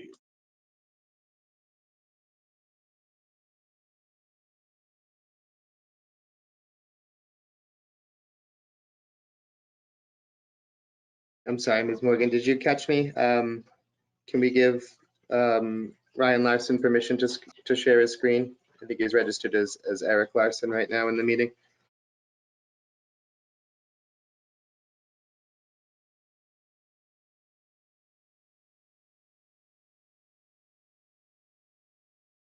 Excellent, thank you so much. You should have the permissions to share your screen now.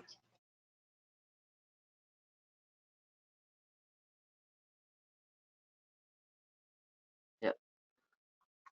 All right, so these are the pictures of, like, I haven't built the kiosks yet, but this is where exactly one of them would be. It would be near the playground near Hawes Pool as a trail marker, but it would be facing towards the path.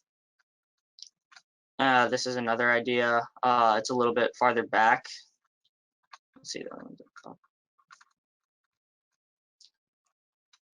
one. This is the design. It would be roughly 7 feet tall and around 18 inches wide. I got this idea from one of my fellow Boy Scouts in my troop. The cost would be around $320 total to make for 2 of them. This is the one that would be at the end of my street on Ryan Drive. It's near the railroad tracks in Windsor Gardens. That's another idea, but not as important. Is there anything else you'd like to know? Well, I have to say, immediately that the renderings that were produced are very impressive. I'm really excited to see the level of effort that was put into this, and it really helps. You know, I'm very into technical graphics, if you will, whether we're talking about detailed drawings or renderings or otherwise, and I find it incredibly powerful that you went to that level of effort, and it was so effective. It really helps me in my mind's eye envision exactly what you're talking about constructing, and then the more engineered solutions below with the schematic and the list of materials with cost. This is wonderful. Thank you. Catherine. So I totally agree, Ryan. This is awesome. And I'm just curious, who would construct this and who's going to pay for the materials? So the funding, if I get approval, the funding would be on my end. I would go to my troop and they would help me fund for the project. And they would also, family, friends, and troop members would also help me construct the kiosks. Joe Greeley likes to raise money. So that I'm just saying that's awesome. And if you're raising money, reach out to us. Okay. I'd love to support something like this. And I have to echo the chairman's comments. This is amazing that you're doing this, and I appreciate your ingenuity and your efforts in doing this. All right, thank you. I can also create a GoFundMe page. If any of you are interested, I could send out an email with the link if you would like to donate to it. I like that idea a lot. Same here. Have any other? Ms. Capizio, please.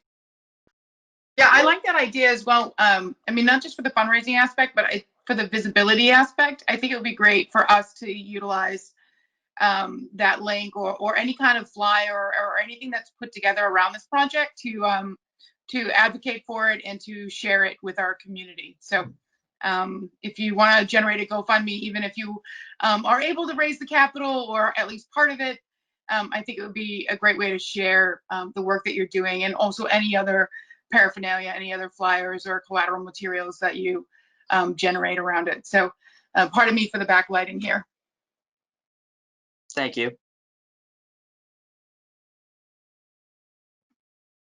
Ms. Rockland, please.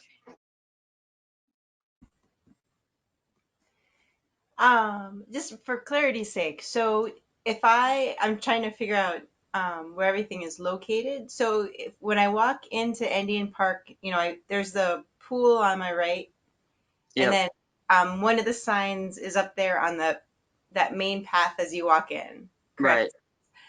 And then the other sign, so is that if you continue on that main path and you walk through the park, and then you pass the school on your left, and then there's more trails, it says like cross-country signs on it. Is it Right. Yeah, back there's there near the and railroad then tracks? yeah, and then there's a path after you go to the cross-country signs, you take a left and there's a path straight up all the way. It's straight, and then it goes to leads to Ryan Drive at the very end, where I'd have my kiosks where the sign for Endine Park is already. There's also a trail. If you follow on, it splits. One goes to the cross country signs, and then another goes behind the baseball. There's a baseball field at the end of the soccer fields down by the Coakley, and it also leads to the same spot at the end, but there's two different trails. Okay, that's great. I mean, if at some point we could have, it just seems like signage to, even when you're on the trails, to understand how they better relate to each other. That's what one of the specific maps will be, because a lot of people ask me questions because I go down there like almost every day or every week or something like that. And a lot of people are asking me where exactly it leads, because it does get a little confusing if you've never been on it before or if you're new to the area. So that's why, one of the main reasons why I'm doing this. Thank you. No problem. If I could, Mr. Chair. Please, Mr. Greeley. Thank you for inviting Ryan, fellow commissioners. We appreciate it. Ryan approached me back about a year and a half ago, and due to COVID, it just kind of went into a pause mode for a short period of time. But Ryan is, he shows, as you've seen tonight, he shows a great amount of organization. His presentation skills are great. We have, Ryan, his dad, and I have done a couple of walks through the property, both the Hawes property and the Endine property. Ryan has also met, I believe, with Ms. Jones, both on the phone and in a walkthrough, I think. But Ryan was very active with his troop in installing these same kiosks at Adams Farm. So not only is it it's a good design for us, but it's been tested, tried and tested in other areas in other towns. So it's definitely a successfully working design. These two locations that Ryan and I talked about and that he's proposing, they're really, I guess I'll describe them as interim forks in the road or interim paths. We're working with a couple of, I have actually got two other scouts who are a little bit behind Ryan in his effort to get his Eagle Scout completed, but there is a possibility we'll come back to the commission to design or to propose a dual panel, basically the same design, but double paned to allow for additional information like tick prevention, wildlife observations, things like that. So Ryan kind of leads the league, but we do foresee both at this property and other conservation properties, and frankly non-conservation properties in town, that we will roll out the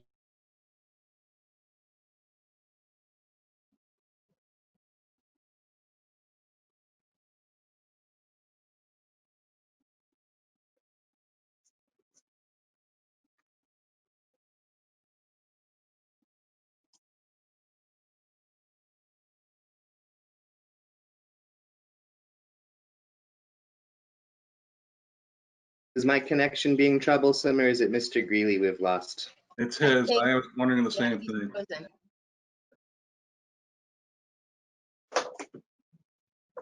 We'll give Mr. Greeley an opportunity to reconnect and finish his thoughts, but something that I suppose I will take a moment to share with you now is that something that tends to bother me a little bit in this day and age is when maybe someone in a position or an entity that's not in the best position to provide funding for an activity is forced into a spot to fundraise and using mechanisms like GoFundMe and otherwise. Sometimes I think that just goes a little too far. And I would say that I think Brian's done an incredible job here, and he's done a real service to the community with what he's promoting and proposing for us. And of course, there's benefit to Ryan in that he's an Eagle Scout candidate, and this hopefully will be a mechanism that helps promote him to that next level. But despite that, I still do not love the idea of commending Ryan's effort to such an incredible degree and then turning him loose to go find the money himself. So with that in mind, I would just say that in this realm and in regards to setting a precedent, I would not be opposed to hearing any type of motion or suggestion from other commissioners that maybe a part of or a percentage, if not all of the funding for this activity be provided by the Conservation Commission. But do I have any comments or response to that? Thank you for the idea, but part of the Eagle Project is funding for yourself and having your troop support you with that. So that's why I'm funding. I'm going to create a GoFundMe page. You asked for it, Mr. Bamber.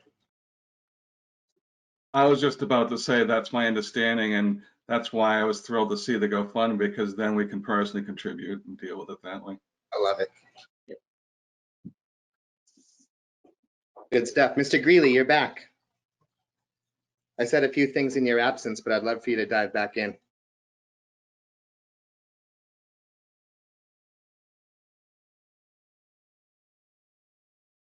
Nope.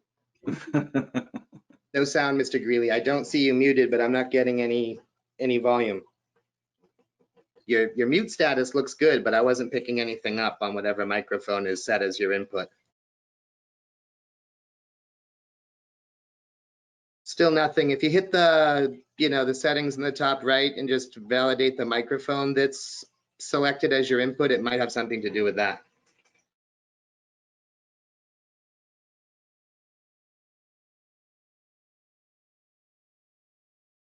How about now? There you go. Thank you. Loud and clear. Thanks. So yeah, Ryan is going to go far in his fundraising efforts. This is, as Mr. Bamber says, the project, it's not a true project. It's not a town project. This is the individual Eagle Scout candidates project. And in this case, Ryan has done a great job of mapping out his entire plan rollout, if you will, and including the GoFundMe page. Frankly, I have a good understanding, Mr. Washburn, Chairman Washburn, where you are headed. I do appreciate that, but frankly, there are, like as I said, there are at least 2 to 3 other Eagle Scout projects that are rolling down the pike here. So I guess I would err on the side of caution before you pull out the checkbook. Appreciated, but I guess I would recommend that we let nature take its course and see what the Scouts have proposed. Thank you, though. Oh, thank you for that, Mr. Greeley. I having been ignorant to the fundraising requirements of the Eagle Scout candidacy, it seemed to me that the level of effort put into this was significant and in my opinion exceeded any expectations. But with that all being brought to light, then of course it's understandable and something that I think is quite meritable. So let's see the GoFundMe and make sure that I see the link for sure. These are truly life lessons. I'm sorry, I apologize. I'm not sure who had mentioned the map, the property map of the Endine and Hawes combine conservation areas, but we do have those maps up on the trails webpage, and I'll be happy through maybe through Ms. Morgan, I'll be happy to share those or share a link to our page with the commission, just for future reference. Go ahead, Ms. Rockland. So is there a plan to sort of maintain these signs and to monitor them? Because I know in the past, on projects I've been involved in, sometimes signs are vandalized or they break, you know, to update the contents of what's inside the kiosks. Who's going to do that and what's the plan for that? I will update the kiosks and especially if there's new information or anything I can add, or if I need to add more pamphlets or brochures, I will be doing that monthly or weekly.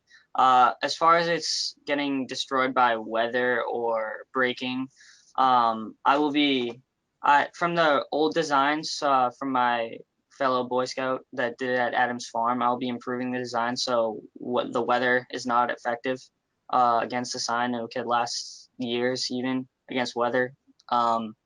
And I'll make it strong and sturdy in the ground so it doesn't snap at the base. But there's nothing I can really do about a sign getting vandalized. I can always make another one.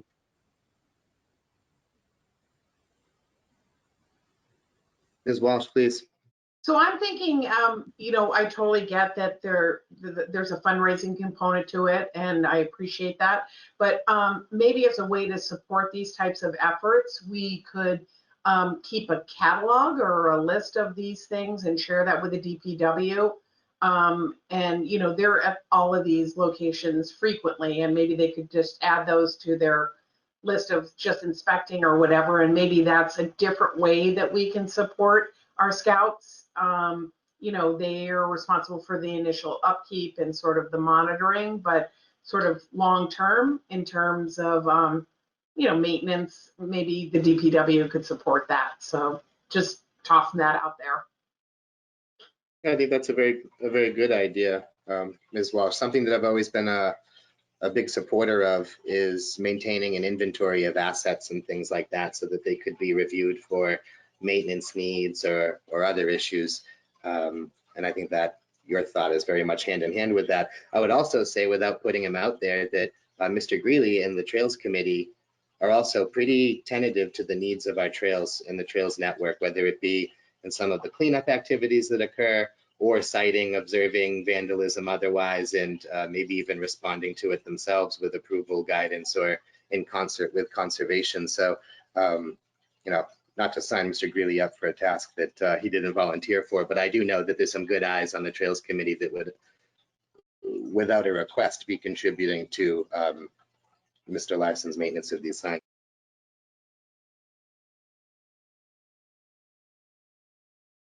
Do we have any more questions or comments? Mr. Bamber, I see you. We need to issue an approval, or what's the next step? Ms. Jones, what type of guidance would you recommend for next steps on this front, given the sentiment that seems to be expressed this evening surrounding the topic?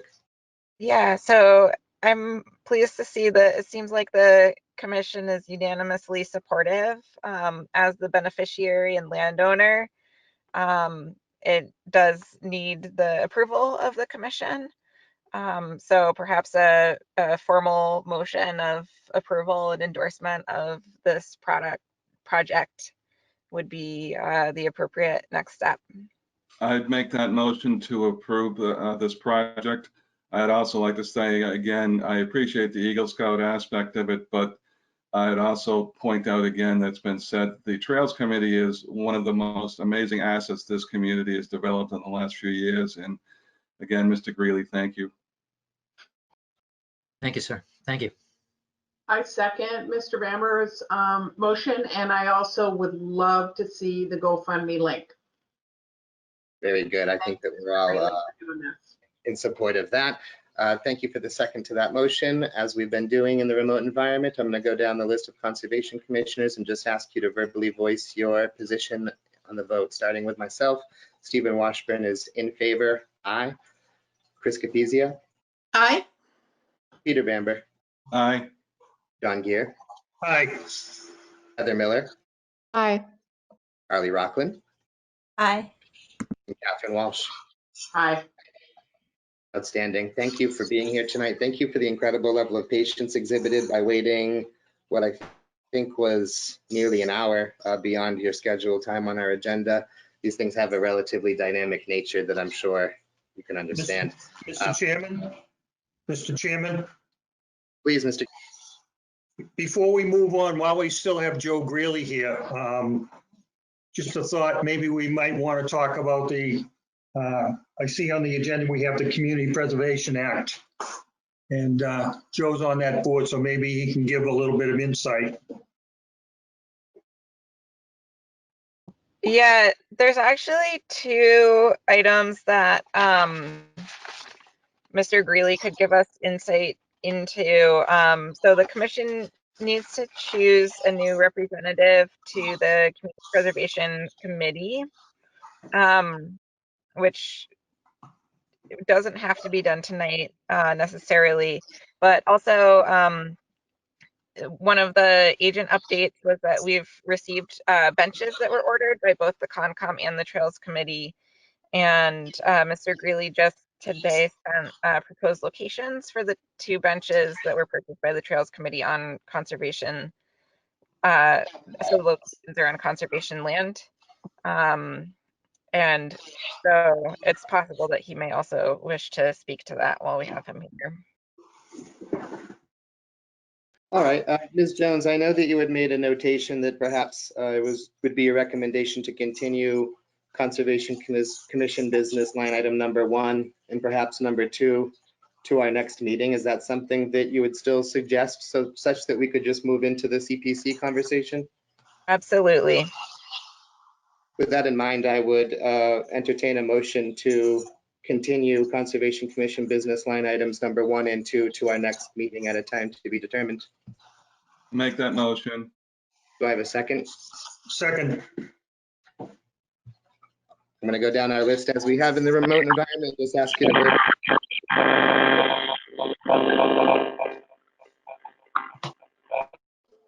Stephen Washburn is in favor. Aye. Chris Capizio. Aye. Peter Bamber. Aye. John Gear. Aye. Heather Miller. Aye. Carly Rockland. Aye. Catherine Walsh. Aye. All right, so we're going to continue items 1 and 2 under Concom business to our next meeting at a time to be determined. Discussion surrounding the revised Norwood Standard Order of Conditions and the revised Norwood Wetland Bylaw Notice of Intent. Line item number 3 is the Community Preservation Committee representative from Conservation Commission discussion. Could it be you? I know that Ms. Jones had alluded to this need in the past, in that maybe she had even queried the commission to provide some input or interest via email or otherwise. I don't know if anyone has reached out to Ms. Jones expressing interest in this appointment, but I would like to hear from Ms. Jones about what she has or has not heard. No, I haven't heard from anyone saying that they would like to be on the Community Preservation Committee. So I guess now would be your opportunity to say so if that is an interest that anyone has. Mr. Bamber, I see your hand. Well, I'd like to ask a couple of things. One would be I would like to see our chairman, Mr. Washburn, take that position. And 2, I'd like to ask Mr. Greeley to explain for our new members what's involved there so everybody understands that. I think that's a great idea. Mr. Greeley, would you be willing? Sure, thank you. So the town of Norwood approved the Community Preservation Act in 2016, and it went into implementation in 2017. So we're now well into year 3. There have been a number of projects, like the Bond Street Playground, for instance, is probably leading the league as far as completion, and it's already they've already had a ribbon cutting. That was entirely funded from the CPA funds. All of the funds the majority of the funds are raised from taxation. Property owners in town have a third line item on their tax bills One is the regular tax. The second one is the override for the high school. And there's a third line on the tax bill that states something along the lines of community preservation surcharge. That's the bulk of the money. The rest of the money comes in, essentially it's a state, you could call it a state match, but it comes from a portion of the funds that are collected at all of the registrar of deeds offices throughout the Commonwealth. So those funds are pooled, and a portion of those funds are sent back to all the participating towns to share in a portion of those revenues. Since implementation in the town of Norwood, as I said, we've had a couple of years of full cycles. We've just entered on October 1st. The cycle just began for submittals of new project proposals. And once a year, typically in May, the Community Preservation Committee presents all of the projects that it has deemed appropriate that were submitted by outside individuals or agencies. And those projects are proposed by town meeting, including a recommendation on how to fund those from within the community preservation funds. And town meeting, the ultimate approver or non-approver of those projects. So we've had, up until this point, I believe we've had something in the range of 8 or 9 projects that have been approved by town meeting. You all are involved or will be involved to a great extent with the Saint Street lots, Saint Street lot, but that's another one that comes to mind that was fully funded by community preservation money. There's an old saying in the world of volunteering for Boy Scout Scoutmaster work that it only takes an hour a week, which is totally a lie. But just so you know, but the Community Preservation Committee meets throughout the course of the year. We meet once a month, and then as we approach town meeting, we might squeeze in 1 or 2 other either hearings or other meetings that are put together in preparation of making those presentations to town meeting. So not sure if that helps. There's not, I will commend your former member, Cheryl Doyle. She was one of the founding members of the Community Preservation Committee. She did a great job, not only representing the Conservation Commission, but also as an advocate for open space, recreational use of land, and also just, she's knowledgeable about all things related to the town and management of the town. So her contribution, far exceeded, I'll say only her role as a conservation representative. She was able to bring a lot to the table, and I'm sure whoever follows her will be doing an equally amazing job. Those are some large shoes to fill there. Ms. Walsh. So are there rules around what qualifies for a community preservation project? Like regs or statutory? Yep. Yes, there are. So there are specific uses. The biggest restriction on the use of the funds is that it cannot be used for operating funds purposes, operating expense purposes. So you wouldn't be able to take some of the CPA funds, for instance, and pay for some of the DPW salaries or school salaries. Yeah. It has to be project specific. I know I'll forget these, and I didn't quite do my homework in preparation, but there are 4 areas that are approved areas for those funds to be spent. There's housing, there's historic preservation, there's open space and recreational use of land, and those 2 are combined. So those are uses that are approved, that projects can be presented as long as they qualify for those areas. So this is state legislation, so it's guided by state statute. So does Norwood have sort of a prioritization in those 4 areas of where they want to focus the expenditures related to that? Yeah, that's a great question. We're so new at this that frankly, we haven't yet, I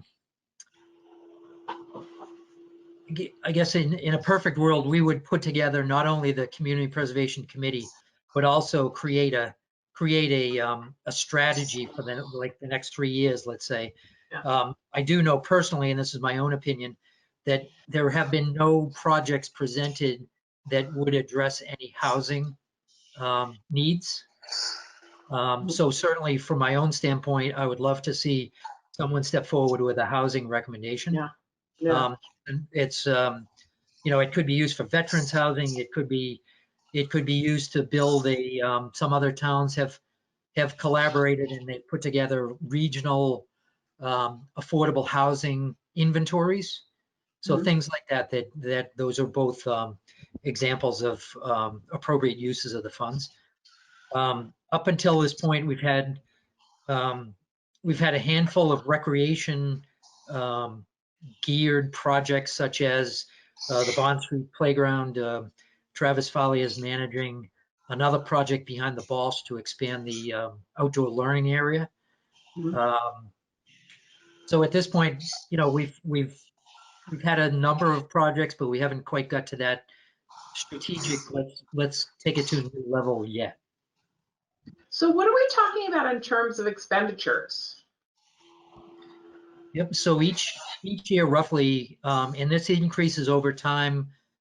Primarily the annual funding is tied to Prop 2.5. Yeah. So each year, as I said, the bulk of the money comes from taxation. So each year the revenue is in the neighborhood of roughly $850,000 to $900,000. And then on top of that is the state match. So which could be anywhere from 5% to 10% or more. So it's, we're talking roughly $900,000 a year that can be spent. The Saint Street lot, for instance, was approved for a total of $330,000. So that kind of gives you a flavor of, and that was as you all, I think most of you, if not all of you, know the history of that property. It was very timely. The need to evaluate it and bring it to town meeting was very time sensitive. So, sometimes we have 7 months or roughly 7 months to evaluate and have public hearings, and sometimes that timeline is condensed. Mr. Chairman, if I may, Mr. Greeley, isn't the pavilion on Endicott Street one of the projects that Reminder and Cheryl worked on that's been ordered? Yes, it is. I'm sorry, I omitted that in error, sorry.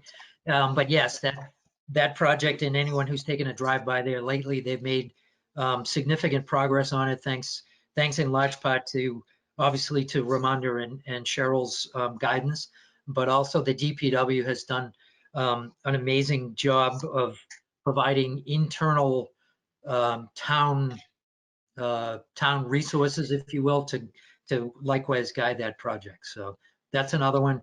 And that project and the Bond Street and all of the projects, they should yield a great resource and hopefully increased utilization of the many open spaces that we have in town. I do think that the CPC has just had an incredible effect already on our community, and it's very youthful or fledgling state. And I'm very excited to see what the future holds for some of the opportunities generated by the program.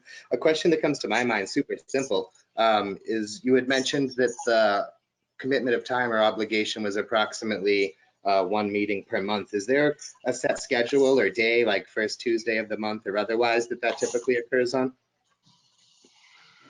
Yes, we actually meet the second Wednesday of every month. So that we actually, when we set that schedule back when the committee was first formulated, we actually set that set that schedule to allow everybody at the table, like there are 9 members on the board. I didn't mention that, but there are 9 members on the board, including a member from the Conservation Commission. So that schedule of the Wednesday schedule was constructed in such a way that all the members could, who are serving on other boards, could join us for our meeting. I can provide a confirmation of the next couple of meetings if that's any help. And Sure. Joe, who chairs that group? This year, Peter McFarland has, as we turn the corner into August and September, it's a new, just like the Concom and other boards, it's essentially a new annual cycle that began. So Peter McFarland was voted in as the chairman. Prior to that, John Hall served 1 year, and yours truly served for the first 2 years. Okay, thank you. Sure. Do you have any other questions surrounding the CPC appointment, or questions for Mr. Greeley about the details of the? One more. So are there a list of projects that are like queued up? Like, in terms of prioritization or? Sure, we've got, and it's not so much prioritization is important, but it's more like we're currently, a project that was actually approved about 1.5 years ago was the restoration and rehabilitation of the Carillon bells at the top of the Town Hall Tower. Oh my God, Right? Love that. So that project was approved, I think in the range of about $210,000 or $220,000, and only now because of timelines, because of vendors not being available, because of the first step, only now, actually in the last 2 weeks, only recently have we put out the bids for that project. So some of the projects, like the Bond Street Playground, was soup to nuts. It probably took maybe 3 to 4 weeks from shovel to ribbon. Yeah. And then the Carillon, the renovations to the St. Gabriel's Chapel at the cemetery is another one that took some time, but it has now been completed. I'd be more than glad to, through you, Mr. Chair, I would be more than glad to provide a list of all the completed and in play projects, if that's helpful. I can also provide not only the projects themselves, but also which of the categories they fall into, like housing, historical, etc. Yeah. Okay. We have, Thank you so much. This is great info. Sure. In the past, we've had fairly regular updates from the Conservation Commission CPC representative. And of course, that has been absent for some time now, but a lot of the questions I think that Catherine is asking would typically be addressed in a fairly recurring way from the periodic updates from the Conservation CPC rep. I will say, before this conversation unfolded, kind of had it in mind that Mr. Bamber's recommendation would be all right by me. I wouldn't mind serving in that capacity, but I would say that I feel that I'm really picking up from Ms. Walsh that she may have some interest in this. So I have to say, so my whole experience is capital programming, right? And so same thing, I ran the whole capital program at Massport for 15 years, and I've been doing the same thing at Northeastern. And so it's a super interesting area for me. And so I'm energized about sort of the ability to tap into those type of funds. So I'm happy to do it, but Stephen, I will defer to you, sir. I think I would like to hear a motion associated with Ms. Walsh serving in this position. I'll make that motion. Do I have a second? Second. Yeah. All right, we'll vote on this as we have in the remote environment. I'm going to go down the list of commission members and just ask you to verbally state your position. Starting with myself, Stephen Washburn is in favor. Aye. Chris Capizio. Aye for Ms. Walsh. Thanks. Peter Bamber. Aye. John Gear, Aye. Heather Miller, Aye. Carly Rockland, Aye. Catherine Walsh. Is it kosher to vote for yourself? I'll just say aye. I'm excited, Joe. Thank you. That's great. We're glad to have you. I think it's you. Thank you. I think it is too. All right. I think that was very fruitful and I enjoyed it. Next on our agenda, we have Conservation Agents Report. Ms. Jones, with it in mind that I think we wanted Mr. Greeley to chime in related to the benches, I will leave it to you, but if you'd like to slightly reorder your discussion, feel free, but take it away. Yeah, so Mr. Greeley, if you're comfortable talking about the benches, I know we kind of hijacked you for this meeting, and I appreciate your time. Mr. Greeley provided me with a map and some pictures of proposed locations for the 2 benches that were purchased by the Trails Committee, and those are in the digital folder that I sent out. I don't know if anyone is able to screen share them, or if the commission would be comfortable kind of just approving those locations based on the description. Unfortunately, I can't since I'm on my phone right now. I would think we should approve them. It's great documentation. Mr. Greeley went in depth as to where he wants them, and I don't see any reason not to approve them. I'd make that motion. Do I have a second on that? I'll second it. All right, as we've been doing in the remote environment, I'm going to ask you to just verbally state your position as I go down the list of commission members, starting with myself. Steve Washburn is in favor. Aye. Chris Capizio. I'm in favor. Peter Bamber. Aye. John Gear. Aye. Heather Miller. Aye. Carly Rockland. Aye. Catherine Walsh. Okay. Sounds like it's official that the benches are going in the proposed location. I did review those materials and I appreciate them being provided. Thank you. Okay. So I'm going to go through the rest of my update very quickly. The next item is the upcoming MBCC Fall Conference. This conference is being held virtually on October 17th to 24th. I highly recommend the classes, particularly for newer commissioners, although certainly for everyone. There's a number of courses that are part of the MACC certificate program that kind of goes through many of the basic functions of conservation commissions and our purview. So highly recommend that to everyone. I will work to register you if you email me what classes you may be interested in. But that's coming right up, so hopefully within the next few days would be best for that. Next, Mr. Washburn asked for an update on the orchard.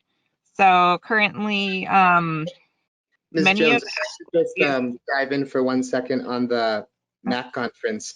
I would just echo what you said, that the courses are incredibly in particular, even with almost a decade of background in delineating wetlands and otherwise, when I became a conservation commissioner, some of those classes engineered for like a new CONCOM member were really invaluable to me. Further, I guess I will boast a little bit for Chris Capizio in that he had really spearheaded the effort to present at the MACC conference last year, and that was a big deal.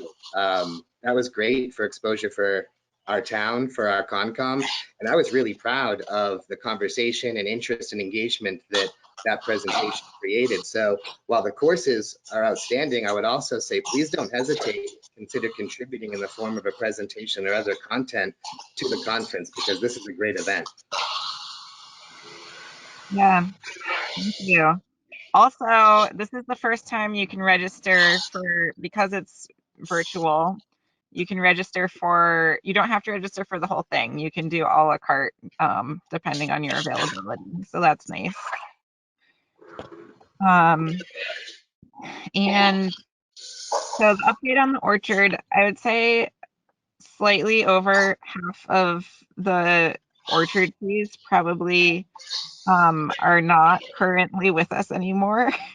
But we are fortunate that they were actually guaranteed by the nursery from which they were purchased, which has given a credit to the Conservation Commission to purchase new trees in the springtime. And so I don't have a lot of recommendations as far as that goes, except making sure that we're getting kind of hardy, low maintenance varieties and making sure that we water them as much as we can, but certainly open to other suggestions about that.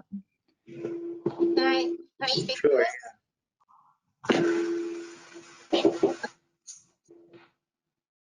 All What was right. that? So, hello? You guys hear me? I just want to make sure you guys can hear me. Yeah. So when the trees were installed, the trees that were ordered were native varieties that were basically cold, climate ready, and available to us, and also that would thrive in the 6 feet that we are. They were placed next to the community garden because the space was available to us, and it used to be old farmland. Unfortunately, yes, a lot of the trees did not survive. The vast majority of them did not survive.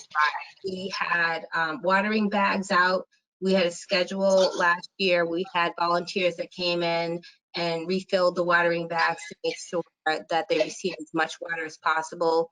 The DPW even installed a water spigot out there for us to make sure we were able to get water on tap all the time for the orchard. But last year was a great winter. We didn't have a lot of snowfall. It was great. Everyone loved it. But unfortunately for new vegetation, when it's planted and there's not a lot of snowfall, which acts like an insulating blanket to give them actual warmth, what happens when the wind whips and it gets really cold and there's no snow, you get a lot of dieback. And we experienced that with the orchard. They were very young trees, new trees, and they didn't make it. So we did have a 1-year warranty through the vendor, which is Stark Brothers. So we did contact them to let them know that we had a lot of dieback, and they were very receptive to that. And they have guaranteed us via a credit to use to buy trees. I had been monitoring their website to see if we had trees that would be hospitable to our zone 6B climate, and they've had very limited stock. Unfortunately, like a lot of products, you know, go to your local Home Depot or Lowe's, there's not a lot of things on the shelves. Same thing goes for nurseries. People are buying up a lot of stock because they're home and they want to, like, you know, grow out their landscapes.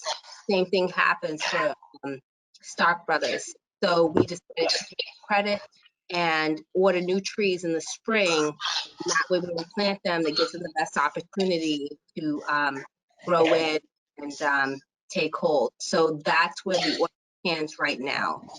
Anybody have any questions or? I would just say that I have a few thoughts surrounding it. I think you answered one actually, and that was the best time of year to replace some of these dead plantings. But a consideration that I want to revisit, I'm getting some feedback. I'm not sure if. If you're not currently speaking, could you actually mute yourself, because we're getting a lot of feedback. Thank you for that. So the thought or consideration I wanted to revisit, and you'll have to forgive me if I seem frustrated about it, but when this concept was born, I had suggested that we perform a survey either biannually or annually on the orchard to help determine, you know, the ongoing health and growth rate of the trees, but even beyond that, to establish again an inventory of our assets. And a question that comes to mind as we've experienced this 50% die-off that I wonder if we can answer in the absence of this data is, well, what species did well and what species died? And how are we going to arm ourselves with that as we approach replacing these trees? And I would say, I guess I would take it a step further to say that, when I brought this idea up of surveying the trees annually or biannually, I sort of felt like it was dismissed and scoffed at amongst the Conservation Commission. I didn't really appreciate it at the time, but we have a new future here and a new, largely a new regime of CONCOM members. And I would like that idea to be revisited and considered with a little more detail and thought associated with it, because I think that that information in hindsight could be invaluable to us as we approach this replanting. And I'm really disappointed, I guess, in myself for not pushing the issue harder.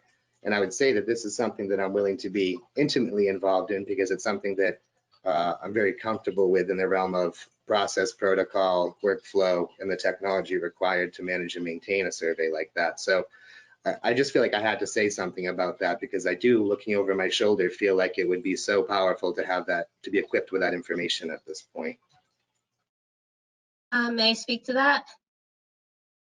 Please. So, I know, I do remember when you brought that up, Stephen. I remember you said, you know, obviously taking a survey of what was planted out there.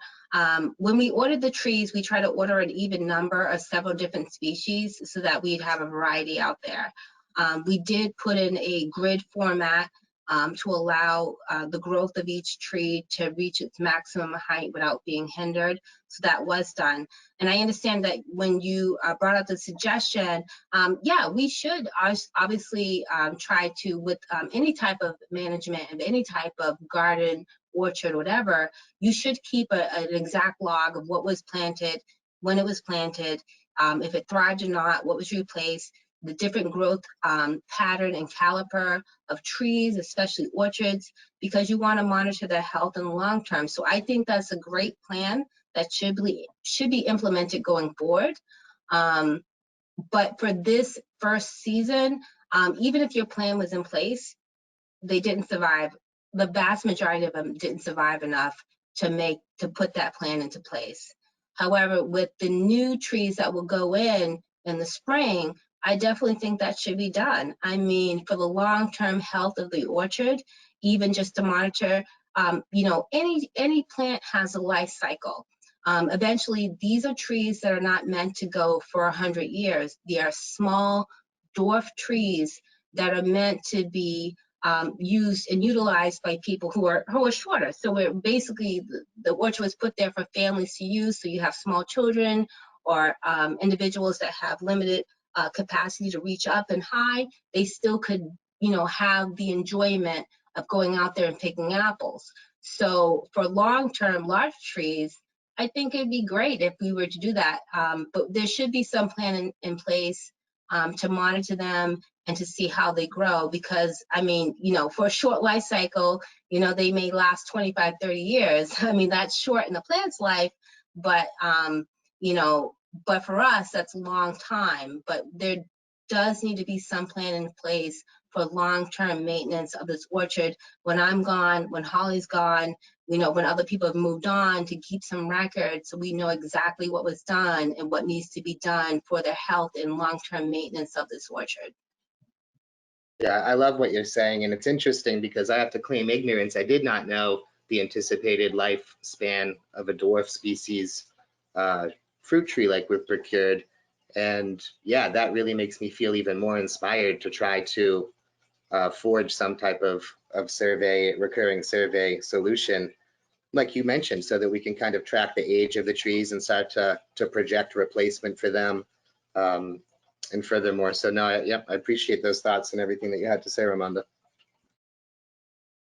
I have to add that myself and the commission owe a big debt to Ramonda for many things, but one of them being the care and maintenance of this orchard and careful follow-up with the nursery to make sure that we are able to replace those trees. So thank you so much for that. I would echo that for sure. There's a lot of things orchard included that I don't think would have occurred without Ramonda. So certainly appreciate the level of effort that went into it in the first place. This is something that I just am so proud of. I quite frankly bring it up at every opportunity I can, including during that presentation that Chris Capizzi and I did about community engagement at the MACC conference last year. So yeah, big thank you, Ramonda, certainly.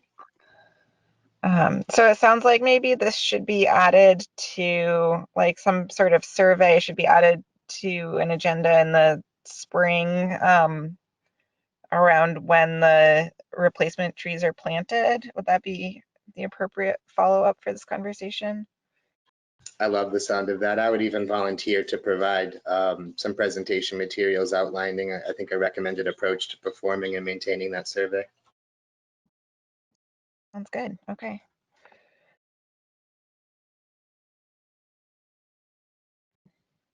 Okay, so the next portion of my update for you all was an alert that Norwood has received from the Massachusetts Division of Agricultural Resources, indicating that they did confirm finding a single dead spotted lanternfly in the town of Norwood.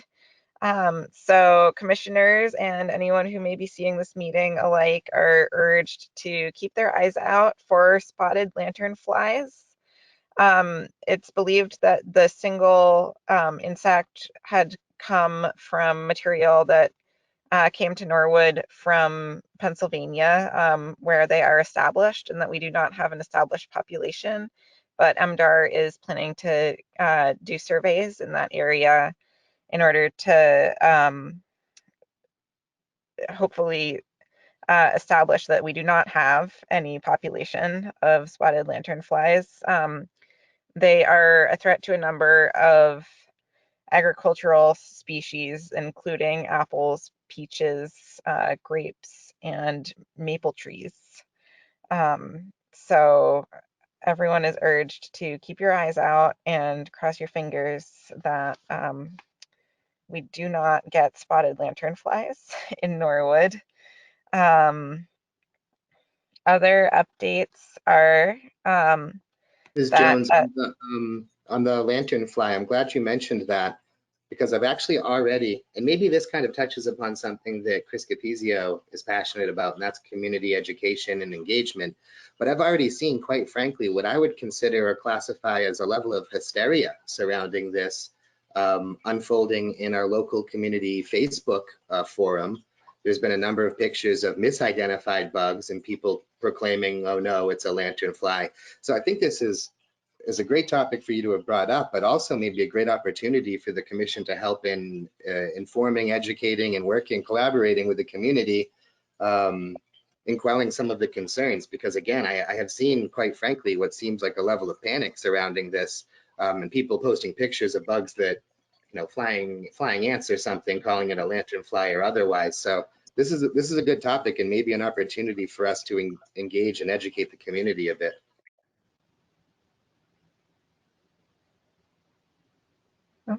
Chris Capizio, please. I'm not sure how many of the commission members received the survey that went out today about open spaces, but I do recommend taking that survey if you did receive it in your email. There's a lot of information about the Conservation Commission's role in providing education to the public, and I think it's a chance for you to weigh in on what you think is a priority. One of those priorities being maybe that the work that we're doing or the work that's being done in the community is highlighted through the Conservation Commission, shared via collaboration with the Community Preservation Committee.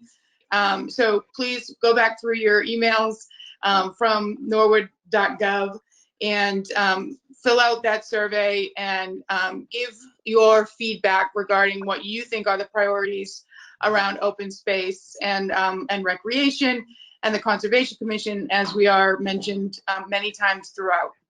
So it could be a good way if we build enough impetus, you know, if there's enough show of value that, you know, that the town's open space committee is very proactive in working with us around making those community education opportunities a reality. That's a great point. Thank you, Chris. I did see that, and I have to confess, I have not completed it yet, but I will. Yeah, that's an appreciated point. And it's certainly we don't want panic, but but it is good to hear that people are aware of the spotted lanternfly and are kind of on the alert. Sightings, potential sightings. If anyone does think that they may have seen one, you can take a picture and submit it to MDAR. And anyone who needs help with that certainly can contact the Norwood Conservation Office as well. So, and I'll try and do a better job of monitoring those local Facebook groups moving forward. Oh, thank you, Holly. It's funny because frankly, when you look at the insect in question, I mean, with its wings closed, I guess it looks a little inconspicuous, but when its wings are expanded, I mean, it seems like very easy and unique in its identification. Yeah, and beautiful. Some of the earlier instars are a little more confusing before it actually becomes a adult moth. So looking at all the life stages can be helpful too. That's a great suggestion. I actually have to do that because frankly, I think, mostly seen mature references. Yeah. So thanks everyone for your outreach efforts on that. So the other updates hopefully are quick. The aforementioned pavilion, which is going to be installed at Alavizos Park, has been ordered. So that's good news. When it arrives, it's the town facilities department is going to help with installation. And that again is something that Ramonda has been working extensively on, that I'm slowly trying to take over. But big effort and appreciation going into that so far. And then we've got our, not only the Trails Committee benches that we spoke about earlier, but also 2 of those benches belong to the Conservation Commission ourselves. And I hear our plan to go to Peswick Park. But the DPW is going to kind of hold them for us until we're ready. And then the last update is that I was approached by the police chief about motorized vehicles, dirt bikes and ATVs being used at Westover Park around Germany Brook. And they wanted to put signs up for us noting the no motorized vehicles policy of the Conservation Commission and citing our bylaw. And so they are collaborating with the DPW to erect those signs at kind of the trail ends. Joe Greeley also helped suggest locations for where those signs should go. And the police department is also planning to increase bike patrols to the area to just kind of establish a presence to hopefully reduce the number of motorized vehicles on those trails. That's all I have. Can I quickly speak to 2 of those items? Yeah. Oh, please, Ramonda. All right, so very quickly, so the pavilion, as you guys know, so far right now, DPW and with a contractor to do the concrete work have already laid the pad for the pavilion itself, and they stamped it. So it looks very nice. If you guys ever want to go check it out, it's down on Endicott Street. DPW will be pushing back the existing boulders and putting down crushed stone to create a parking area with a handicap spot as well. The sign will remain where it is existing, and we have planned some pots and flowers to be put out by the pavilion itself. Unfortunately, with everything else being delayed as far as materials, it's 15 weeks out for the delivery of the pavilion, but facilities will install it for us, which is great because with that said, it saved us over $10,000 from what we expected to pay with installation for the company. So ordering the kit and having it installed by facilities will actually save the town a lot of money. So we are very, very happy about that. And the next item for the benches that we ordered, 2 of them are for the trails, but the other 2 are for the Peswick Park, and that is for the other Eagle Scout project that we had approved. So DPW is holding on to them because the Neponset River Watershed project is still ongoing. And the staging area that they're going to use, they're going to leave it with crushed gravel, and that's where the benches will go. There is a picnic table on order that we're still waiting to get to finish out that project for the Eagle Scout. But he is all done with all his work, and that is just to finalize that. So that's all I have to say about that. Thank you, Ramonda. With that in mind, one final consideration I have before I expect to hear a motion is that I would just like to thank Holly.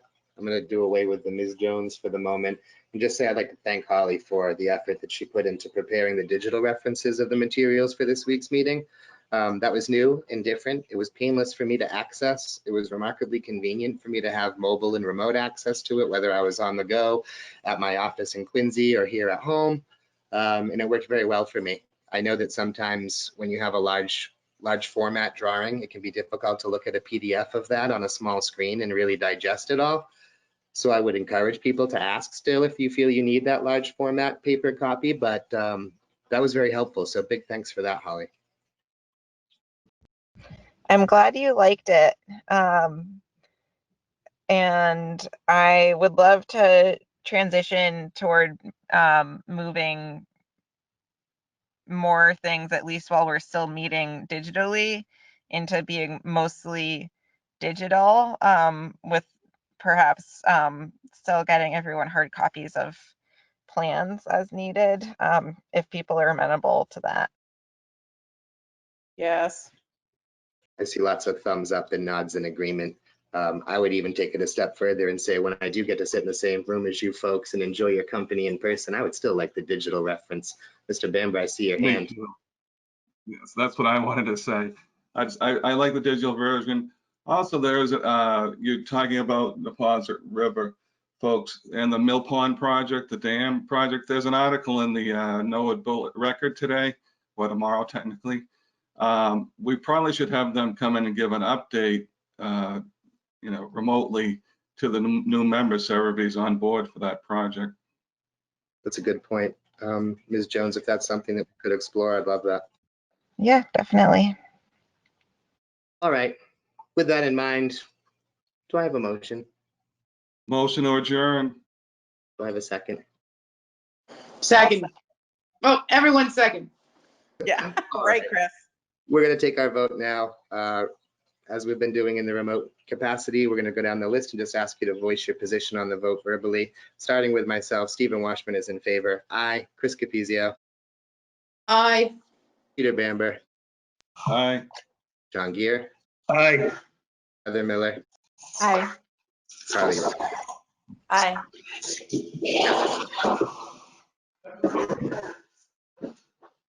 Aye. Had me holding my breath, Catherine. Thank you very much for I know, being sorry. I keep saying, I swear it's not all like this. We will have a half-hour meeting in the future, I promise. So Right. well, thank you for being here, and I like to see a smile on the face. Take care. And thank you. Have a good night, everyone.